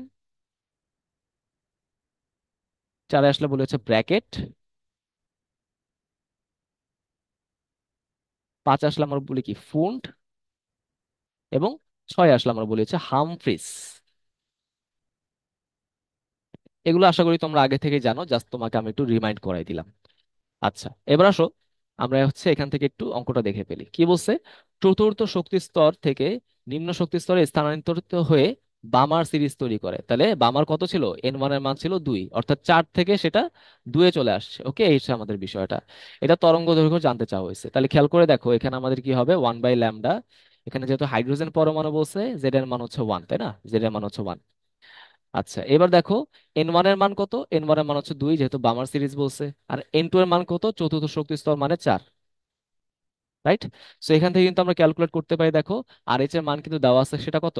আর এইচ এর মান দেওয়া আছে হচ্ছে 10, 9, 6, 7, 8, অর্থাৎ আমাদের বইয়ে যেটা লেখা আছে এটাকে আমরা কি করতাম? 100 দিয়ে গুণ করে নিতাম, যার ফলে এটা কত চলে আসতো? 1.097 × 10⁻⁷ এটা কত চলে আসতো পার মিটারে? সেন্টিমিটার থেকে মিটার যাইতে গেলে 10⁻⁻2 দিয়ে গুণ দিতে হয়, বাট পার সেন্টিমিটার থেকে পার মিটার যেতে গেলে 10⁻+2 দিয়ে গুণ দিতে হয়। বুঝতে পারলাম কি? তাহলে দেখো, সেন্টিমিটার থেকে মিটারে যাইতে গেলে আমি কত দিয়ে গুণ দিব? 10⁻⁻2। বাট পার সেন্টিমিটার থেকে পার মিটারে যেতে গেলে আমি গুণ দেবো হচ্ছে 10² দিয়ে, 10⁻+2 দিয়ে। আচ্ছা, এগুলা নিয়ে আমাদের এত কনফিউশনের কোনো দরকার নাই। আমরা জাস্ট এখানে সূত্রের মধ্যে মান বসাই দিব, তাহলে উত্তর চলে আসবে। খেয়াল করে দেখো ভাইয়া, এখানে কিন্তু আমাদের, আমি যদি এই মানগুলো এখানে ইনপুট করি, তাহলে কিন্তু আমাদের 1/λ মানটা চলে আসবে, তাই না? আমার কিন্তু ল্যামডার মানটা আসবে না। সো ল্যামডার মানটা আনার জন্য আমাদের কি করতে হবে বলো তো ভাইয়া? আমাকে জাস্ট যে মানটা বের হবে সেটাকে ইনভার্স করে দিতে হবে, তাই না? সেটাকে ইনভার্স করে দিলে আমাদের কাজ হয়ে যাবে। তো এটাই জাস্ট তোমাকে আমি একটু রিমাইন্ড করাই দিলাম এই জিনিসটা। ক্যালকুলেটর তো তোমরা হিসাব করতে পারবে, ল্যামডা কিন্তু বের হয়ে যাবে। সেই মানটা আসবে কত? খেয়াল করে দেখো, খেয়াল করে দেখো, এখানে একটা মজার বিষয় আছে। মজার বিষয়টা কি? পার সেন্টিমিটার এককে বসাইলে কিন্তু তুমি এখানে যে ল্যামডা পাবা সেটা কিন্তু সেন্টিমিটার এককে পাবা, তাই না? তারপর মনে রাখবো, যদি আমাদের অপশনে যদি আরএইচ এর মানটা পার সেন্টিমিটারে দেওয়া থাকে এবং অপশনগুলো যদি সেন্টিমিটার দেওয়া থাকে, তাহলে আমাদের এরকম কোনো কনভার্সনের দরকারই নাই। আমাদের যে পার সেন্টিমিটার একক দেওয়া থাকবে সেটাই আমি এখানে বসাই দিব। ওকে, বাট অপশনগুলো যদি মিটারে থাকতো, অবশ্যই এখানে এই কনভার্সনটা করাটা ম্যান্ডেটরি, নাহলে কিন্তু উত্তর ভুল হবে। ওকে, এটা কি তোমরা বুঝতে পারছো ভাইয়া? যেহেতু, তাহলে আমি এখানে মানটা একটু বসাই দেখাই তোমাদের। তাহলে 1/λ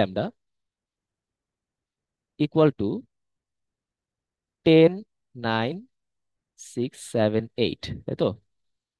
এখানে আসলে হচ্ছে 1/4 - 1/16। এখান থেকে তুমি একটা সুন্দর মতো ল্যামডা পেয়ে যাবা। সেটা আসলে হচ্ছে 4 মানে যে মানটা আসবে সেটা কিন্তু অবশ্যই সেন্টিমিটার আসবে। ঠিক আছে, সেটাকে আবার 10⁻⁻2 করতে যাও না, কারণ আমি কিন্তু এখানে আর এর মানটাই পার সেন্টিমিটারে নিছিলাম। বুঝতে পারলাম কি? আচ্ছা, তাহলে এটা হচ্ছে আমাদের উত্তর। তাহলে কোথায় আসবে? Option A. আশা করি ভাই তোমরা এই জিনিসগুলো বুঝছো, আমি কি বোঝাতে চাচ্ছি সেটা আশা করি বুঝতে পারছো। এবার এইটা আসো, এটা কিন্তু খুবই ইন্টারেস্টিং। সেটা কি দেখো কি বলছে, যে ব্র্যাকেট সিরিজের তৃতীয় লাইনে তরঙ্গ দৈর্ঘ্য কত হবে। এখন লাইনের বিষয়টা কি চিন্তা করে দেখি তো ভাইয়া। ব্র্যাকেট মানে N1 এর মান কত? একটু আগে দেখে আসছিলাম আমরা। সরি, ব্র্যাকেট মানে N1 এর মান কত বলো তো? 4, তাই তো? 4। এখন চিন্তা করে দেখো, N1 যদি হয় 4, N2 এর মান কি কি হইতে পারে? 5 হইতে পারে, 6 হইতে পারে, 7 হইতে পারে, তাই না? অনেক কিছু হইতে পারে। তাহলে মনে রাখবা, যদি 5 থেকে 4-এ আসে, সেই জিনিসটাকে আমরা কি বলি? ফার্স্ট লাইন বলি, প্রথম লাইন বলি। যদি 6 থেকে 4-এ আসে সেটাকে আমরা বলি সেকেন্ড লাইন। যদি 7 থেকে 4-এ আসে সেটাকে আমরা কি বলি? Third line. ওকে, তারপর মনে রাখতে হবে, যদি আমরা N1 এর সাথে লাইন নাম্বার গুণ দিই, সেটাকে আমরা এক্স দিয়ে রিপ্রেজেন্ট করতে পারি, তাহলে সেটা কি পেয়ে যাব? N2 পেয়ে যাব। বুঝতে পারলাম কি? আচ্ছা, তাহলে এখানে খেয়াল করে দেখো, যেহেতু আমরা N1 জানি 4 এবং বলছে তৃতীয় লাইন, সো N2 এর মান কত আসবে?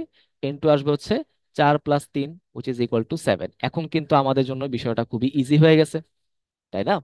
তাহলে এখন আমরা কি করব? অঙ্ক করব, তাই তো? হাইড্রোজেন বলছে, সো জেড এর মান 1। আমরা আর ওইটা নিয়ে প্যারা খাচ্ছি না। N1 এর মান হচ্ছে 4, আর N2 এর মান হচ্ছে কত? 7। আচ্ছা, এখন দেখো, এখন কিন্তু আমরা এখানে আর আরইসটাকে সেন্টিমিটারে, ওই পার সেন্টিমিটার ইউনিটে বসাইতে পারবো না, কারণ এখন কিন্তু অপশন সব মিটারে। এবং ফরচুনেটলি আমাদের মানটা কিন্তু কি দেওয়া আছে? মিটারেই দেওয়া আছে, তাই না? পার মিটারে দেওয়া আছে। সো আমি এই মানটাই বসাই দিই, কোনো সমস্যা নাই। তাহলে 10.97, আমরা যে মানটা মুখস্থ করছিলাম এটা কিন্তু একদম সেই মানটাই। তাই তো, দশমিক থেকে এক ঘর বামে নিয়ে যাবো আর কি। তো 1/16 মাইনাস 1/49, অবশ্যই যে মানটা আসবে সেটাকে ইনভার্স করতে হবে, না করলে কিন্তু উত্তর ভুল। ওকে। আচ্ছা, তাহলে এখানে আমরা মানটা পাবো হচ্ছে 2.166, 2.166 ইন্টু 10⁻⁻6, 10⁻⁻6 এত মিটার। তাহলে উত্তর হচ্ছে অপশন বি। ক্লিয়ার? আচ্ছা, আশা করি তোমরা জিনিসটা ভাইয়া বুঝতে পারছো। এইবার আসো ভাইয়া এই প্রশ্নটা। এখানে কি বলা হয়েছে দেখো, এটা বুয়েটের রিটেন প্রশ্ন, যে বোর পরমাণু মডেল অনুযায়ী আমাদের এনার্জির একটা ইকুয়েশন দেওয়া আছে। হুম, সেটা কি E = -RH/n²। হ্যাঁ, এরকম একটা ইকুয়েশন দেওয়া আছে। এখন এখানে RH এর মানটা বলেছে কত? 2.18 ইন্টু 10⁻⁻18। তাহলে খেয়াল করো, এইটা কিন্তু আমাদের রিডবার্গের কনস্ট্যান্ট না। এখন তুমি যদি আবেগের ঠেলা এখানে যদি রিডবার্গের কনস্ট্যান্ট দিয়ে অঙ্ক করো, তাহলে কিন্তু উত্তর ভুল। কারণ আরএইচটাকে ওরা অ্যাকচুয়ালি ডিফাইনে করে ফেলছে কি এই মান দিয়ে, 2.18 ইন্টু 10⁻⁻8 দিয়ে। বুঝতে পারলাম? আচ্ছা, এখন এখানে কি বলছে? যদি আমাদের তৃতীয় শক্তি স্তর থেকে নিম্নতর শক্তি স্তরে ইলেকট্রন চলে আসে, তাহলে উৎপন্ন ফোটন বামার সিরিজে একটি লাইন সৃষ্টি করে। ওকে, তাহলে বামার সিরিজ মানে N1 এর মান কত বলো তো? 2। তাহলে আলটিমেটলি কি হচ্ছে? 3 থেকে 2 এর মধ্যে ইলেকট্রন আসতেছে, তাই তো? 3 থেকে 2 এর মধ্যে ইলেকট্রন আসলো। এখন আমাকে বলছে যে এটার জন্য তোমার সমীকরণটা কি হবে, বিকিরিত ফোটনের শক্তির সমীকরণটা কি হবে। তাহলে একটু খেয়াল করে দেখো, আমরা সমীকরণটা আহ, একটু বের করার চেষ্টা করি। আচ্ছা, এইখানে একটু খেয়াল করে দেখি। আমরা কিন্তু এতক্ষণ যেটা দিয়ে করছিলাম 1/λ, ওইটা কিন্তু আমাদের একটা ডিরাইভেশন, তাই না? ওটা কিন্তু আমাদের মেইন ফর্মুলা একটা ডিরাইভেশন। সো মেইন ফর্মুলা দিয়ে এখানে আবার সমীকরণটা আমাদের কি করতে হবে? বের করে আনতে হবে, ঠিক আছে? সো এখানে কিন্তু সরাসরি সূত্রের কোনো খেলা নেই, এখানে কিন্তু প্রতিবেদনের খেলা। তো আমরা কিন্তু কি জানি, ওই সূত্রটা কিভাবে ডিরাইভেশন আসছিল? এনার্জি ডিফারেন্স থেকে, তাই না? এনার্জি ডিফারেন্স থেকে কিন্তু আমাদের ওই সূত্রটা বের হয়ে আসছিল। সো এনার্জি ডিফারেন্সের ক্ষেত্রে কি হবে? আমরা এখানে কি করব? আমরা এখানে হচ্ছে, যেহেতু 3 থেকে 2 ইলেকট্রন আসলো, 3 থেকে 2 আমি কি করে দিব? 2 থেকে 3 এনার্জিটা বিয়োগ করে দিব। ওকে। তাহলে এখন তুমি আমাকে প্রশ্ন করতে পারো, ভাই 3 নাম্বার শক্তি স্তরে এনার্জি তো বেশি, তাই না? শক্তি শোষণ করে কই যায়? 2 থেকে 3-এ, তাহলে 3-এর এনার্জি বেশি। তাহলে আমাকে তো 3 থেকে 2 বিয়োগ করার কথা, বাট আমি এখানে উল্টা কেন করলাম? একটা কারণে করলাম ভাই, আমরা মানটাকে পজিটিভ রাখতে চাই। ওকে, মানটা পজিটিভ আসলে ল্যামডাও পজিটিভ আসবে। দেখো, শক্তি স্তরে কিন্তু এনার্জির মানটা নেগেটিভ, বাট ল্যামডা কি নেগেটিভ হবে? না। ল্যামডাকে আমরা পজিটিভ রাখতে চাই, এই জন্য আমরা হচ্ছে উল্টা করে বিয়োগ করলাম। সো ওইটা কোনো ম্যাটার না, ঠিক আছে? তো ডেল ইটাকে আমরা পজিটিভ রাখার জন্যই 3 - 2 না করে 2 - 3 করতেছি। একটু কি ক্লিয়ার ভাইয়া? আচ্ছা, এবারে গেল। আচ্ছা, এবার দেখো ইটোর জন্য কি আসবে? সমীকরণটা কি? -RH/n²। এন এর মান তো এখানে 2, সো 2², মাইনাস মাইনাস RH/ এখানে হচ্ছে 3, রাইট? সেটা কত চলে আসবে? তুমি যদি এটা ক্যালকুলেট করো, 2², এটা মাইনাস মাইনাসে প্লাস, সো এটা চলে আসবে হচ্ছে RH কমন নিলে 1/9 মাইনাস 1/4, তাই তো? আচ্ছা, 4 নং 36, 9 থেকে 4 গেলে হচ্ছে 5, সো এটা চলে আসবে কি? RH ইকুয়াল টু উপরে 5, নিচে হচ্ছে 36, RH ইন্টু 5/36, এভাবে তুমি বলতে পারো। এটা হচ্ছে আমাদের সেই ইকুয়েশন। ঠিক আছে, তার মানে del E equal to RH into 5/36। তাহলে আমাদের এক কিন্তু হয়ে গেল। এবার আসলে কি, যে এই সমীকরণের সাহায্যে উৎপন্ন ফোটনের তরঙ্গ দৈর্ঘ্য ন্যানোমিটার এককে বের করো। তার মানে এখানে আমরা যে ডেল ইটা পাইছি সেটা আমাদের ইউজ করতে হবে। এখন ডেল ই মানে কি? Hc/λ। তাই না? এটা কত আসছে? RH into 5/36। এখান থেকে আমাদের সুন্দর মতো ল্যামডার মানটা বের করতে হবে। তাহলে এইচ এর মান হচ্ছে 6.626 10⁻34। অবশ্যই এটা মাইনাস, হ্যাঁ, প্লাস বসাই দিও না। সি এর মান হচ্ছে 3 × 10⁸ ওকে। আচ্ছা, তাহলে এখন RH এর মান দিয়ে ভাগ করে দাও, সেটা কত ছিল? 2.18 10⁻−18। 2.18 10⁻−18। ওকে, উপরে হচ্ছে 36, নিচে হচ্ছে 5। তাহলে এটা করলে আমাদের কি আসবে? মিটারে কিন্তু একটা তরঙ্গ দৈর্ঘ্য বের হয়ে যাবে, তাই তো? মিটারে একটা তরঙ্গ দৈর্ঘ্য বের হয়ে যাবে। আহ, সেই মানটাকে আমরা যদি ন্যানোমিটারে নিয়ে যাই তাহলে আমাদের উত্তর বের হয়ে যাবে। তো আমি যদি সরাসরি কাজটা করে দেই, যে এই যে যে মানটা মিটারে বের হবে সেটাকে আমরা জাস্ট তুমি বলতে পারো যে 10⁹ দিয়ে আমি গুণ করে দিব। ঠিক আছে? তাহলে এই মানটাকে আমরা সুন্দর মতো 10⁹ দিয়ে গুণ করে দিই। তোমরা কি ভাই আমার কথাটা কি বুঝতে পারছো? এটা হিসাব করলে কি আসবে? এসএ ইউনিটে আসবে না? সব তো এসএ ইউনিটে দেওয়া, তাই তো? তাহলে মানটা কিন্তু অবশ্যই মিটারে আসবে, বাট আমাদের প্রশ্নে বলছে কি ন্যানোমিটারে বের করো। সো আমরা কিন্তু কি করব, বড় ইউনিট থেকে ছোট ইউনিটে যাইতে গেলে পজিটিভ মান দিয়ে গুণ করে দিব, তাই না? এরকম ন্যানোমিটার। বুঝতে পারলাম কি? এটা কত আসে? 656, 656.52 এত ন্যানোমিটার। ওকে, এটাই হচ্ছে আমাদের অ্যান্সার। Is it clear? আশা করি ভাই তোমরা বুঝছো। আচ্ছা, এবার আসা হচ্ছে এই প্রশ্নটা, এটা তোমরা হচ্ছে বোর্ডেও পড়ছো, এখনো তোমাদের অ্যাডমিশনে আসে, যে ইউভি রশ্মি দ্বারা তুমি কিভাবে জাল নোট বা জাল পাসপোর্ট শনাক্তকরণ করতে পারো। দেখো, এই মেকানিজমটা খুবই ইজি। আমাদের হচ্ছে আসল নোট, হ্যাঁ, আমাদের হচ্ছে রিয়েল কারেন্সি, বা ধরো হচ্ছে রিয়েল পাসপোর্ট, এদের মধ্যে একটা পদার্থ থাকে, একটা পদার্থ বসানো হয়, সেটাকে আমরা কি বলতেছি? ফসফর। ওকে। তো ফসফর জিনিসটাকে, এটা হচ্ছে মেনলি ধাতুর সাথে মিশানো একটা অক্সাইডের মিশ্রণ। ঠিক আছে?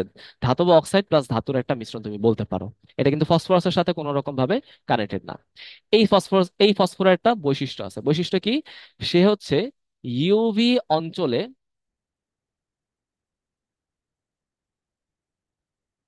তরঙ্গ শক্তি শোষণকারী পদার্থ হিসেবে কাজ করে। ইউভি অঞ্চলে তুমি বলতে পারো যে শক্তি শোষণকারী পদার্থ হিসেবে কাজ করে, এবং দৃশ্যমান অঞ্চলে শক্তি বিকিরণকারী পদার্থ হিসেবে কাজ করে। বুঝতে পারলে কি? ধরো হচ্ছে তুমি লাইটের, মানে এই নোটটার উপর ধরো তোমার কারেন্সির উপর তুমি ইউভি লাইট ফেললা, তাহলে কিন্তু তুমি কোনো কালার দেখতে পারবে না। কেন? কারণ তোমার লাইটটা কিন্তু ও অ্যাবজর্ব করে ফেলছে। যখনই তুমি লাইট দেওয়া বন্ধ করলা, তাহলে আশেপাশে নিশ্চয়ই ভিজিবল লাইট আছে। সেই পরিসরে তুমি কি দেখবা? নোটের মধ্যে কালার দেখতে পারবা। কেন? কারণ ভিজিবল রেঞ্জের মধ্যে সে কিন্তু রশ্মিটাকে বিকিরণ করে। এই বিকিরণ যদি তোমার 380 থেকে 780 ন্যানোমিটার রেঞ্জের মধ্যে হয়, তাহলে সেটা কি হয়ে যাবে?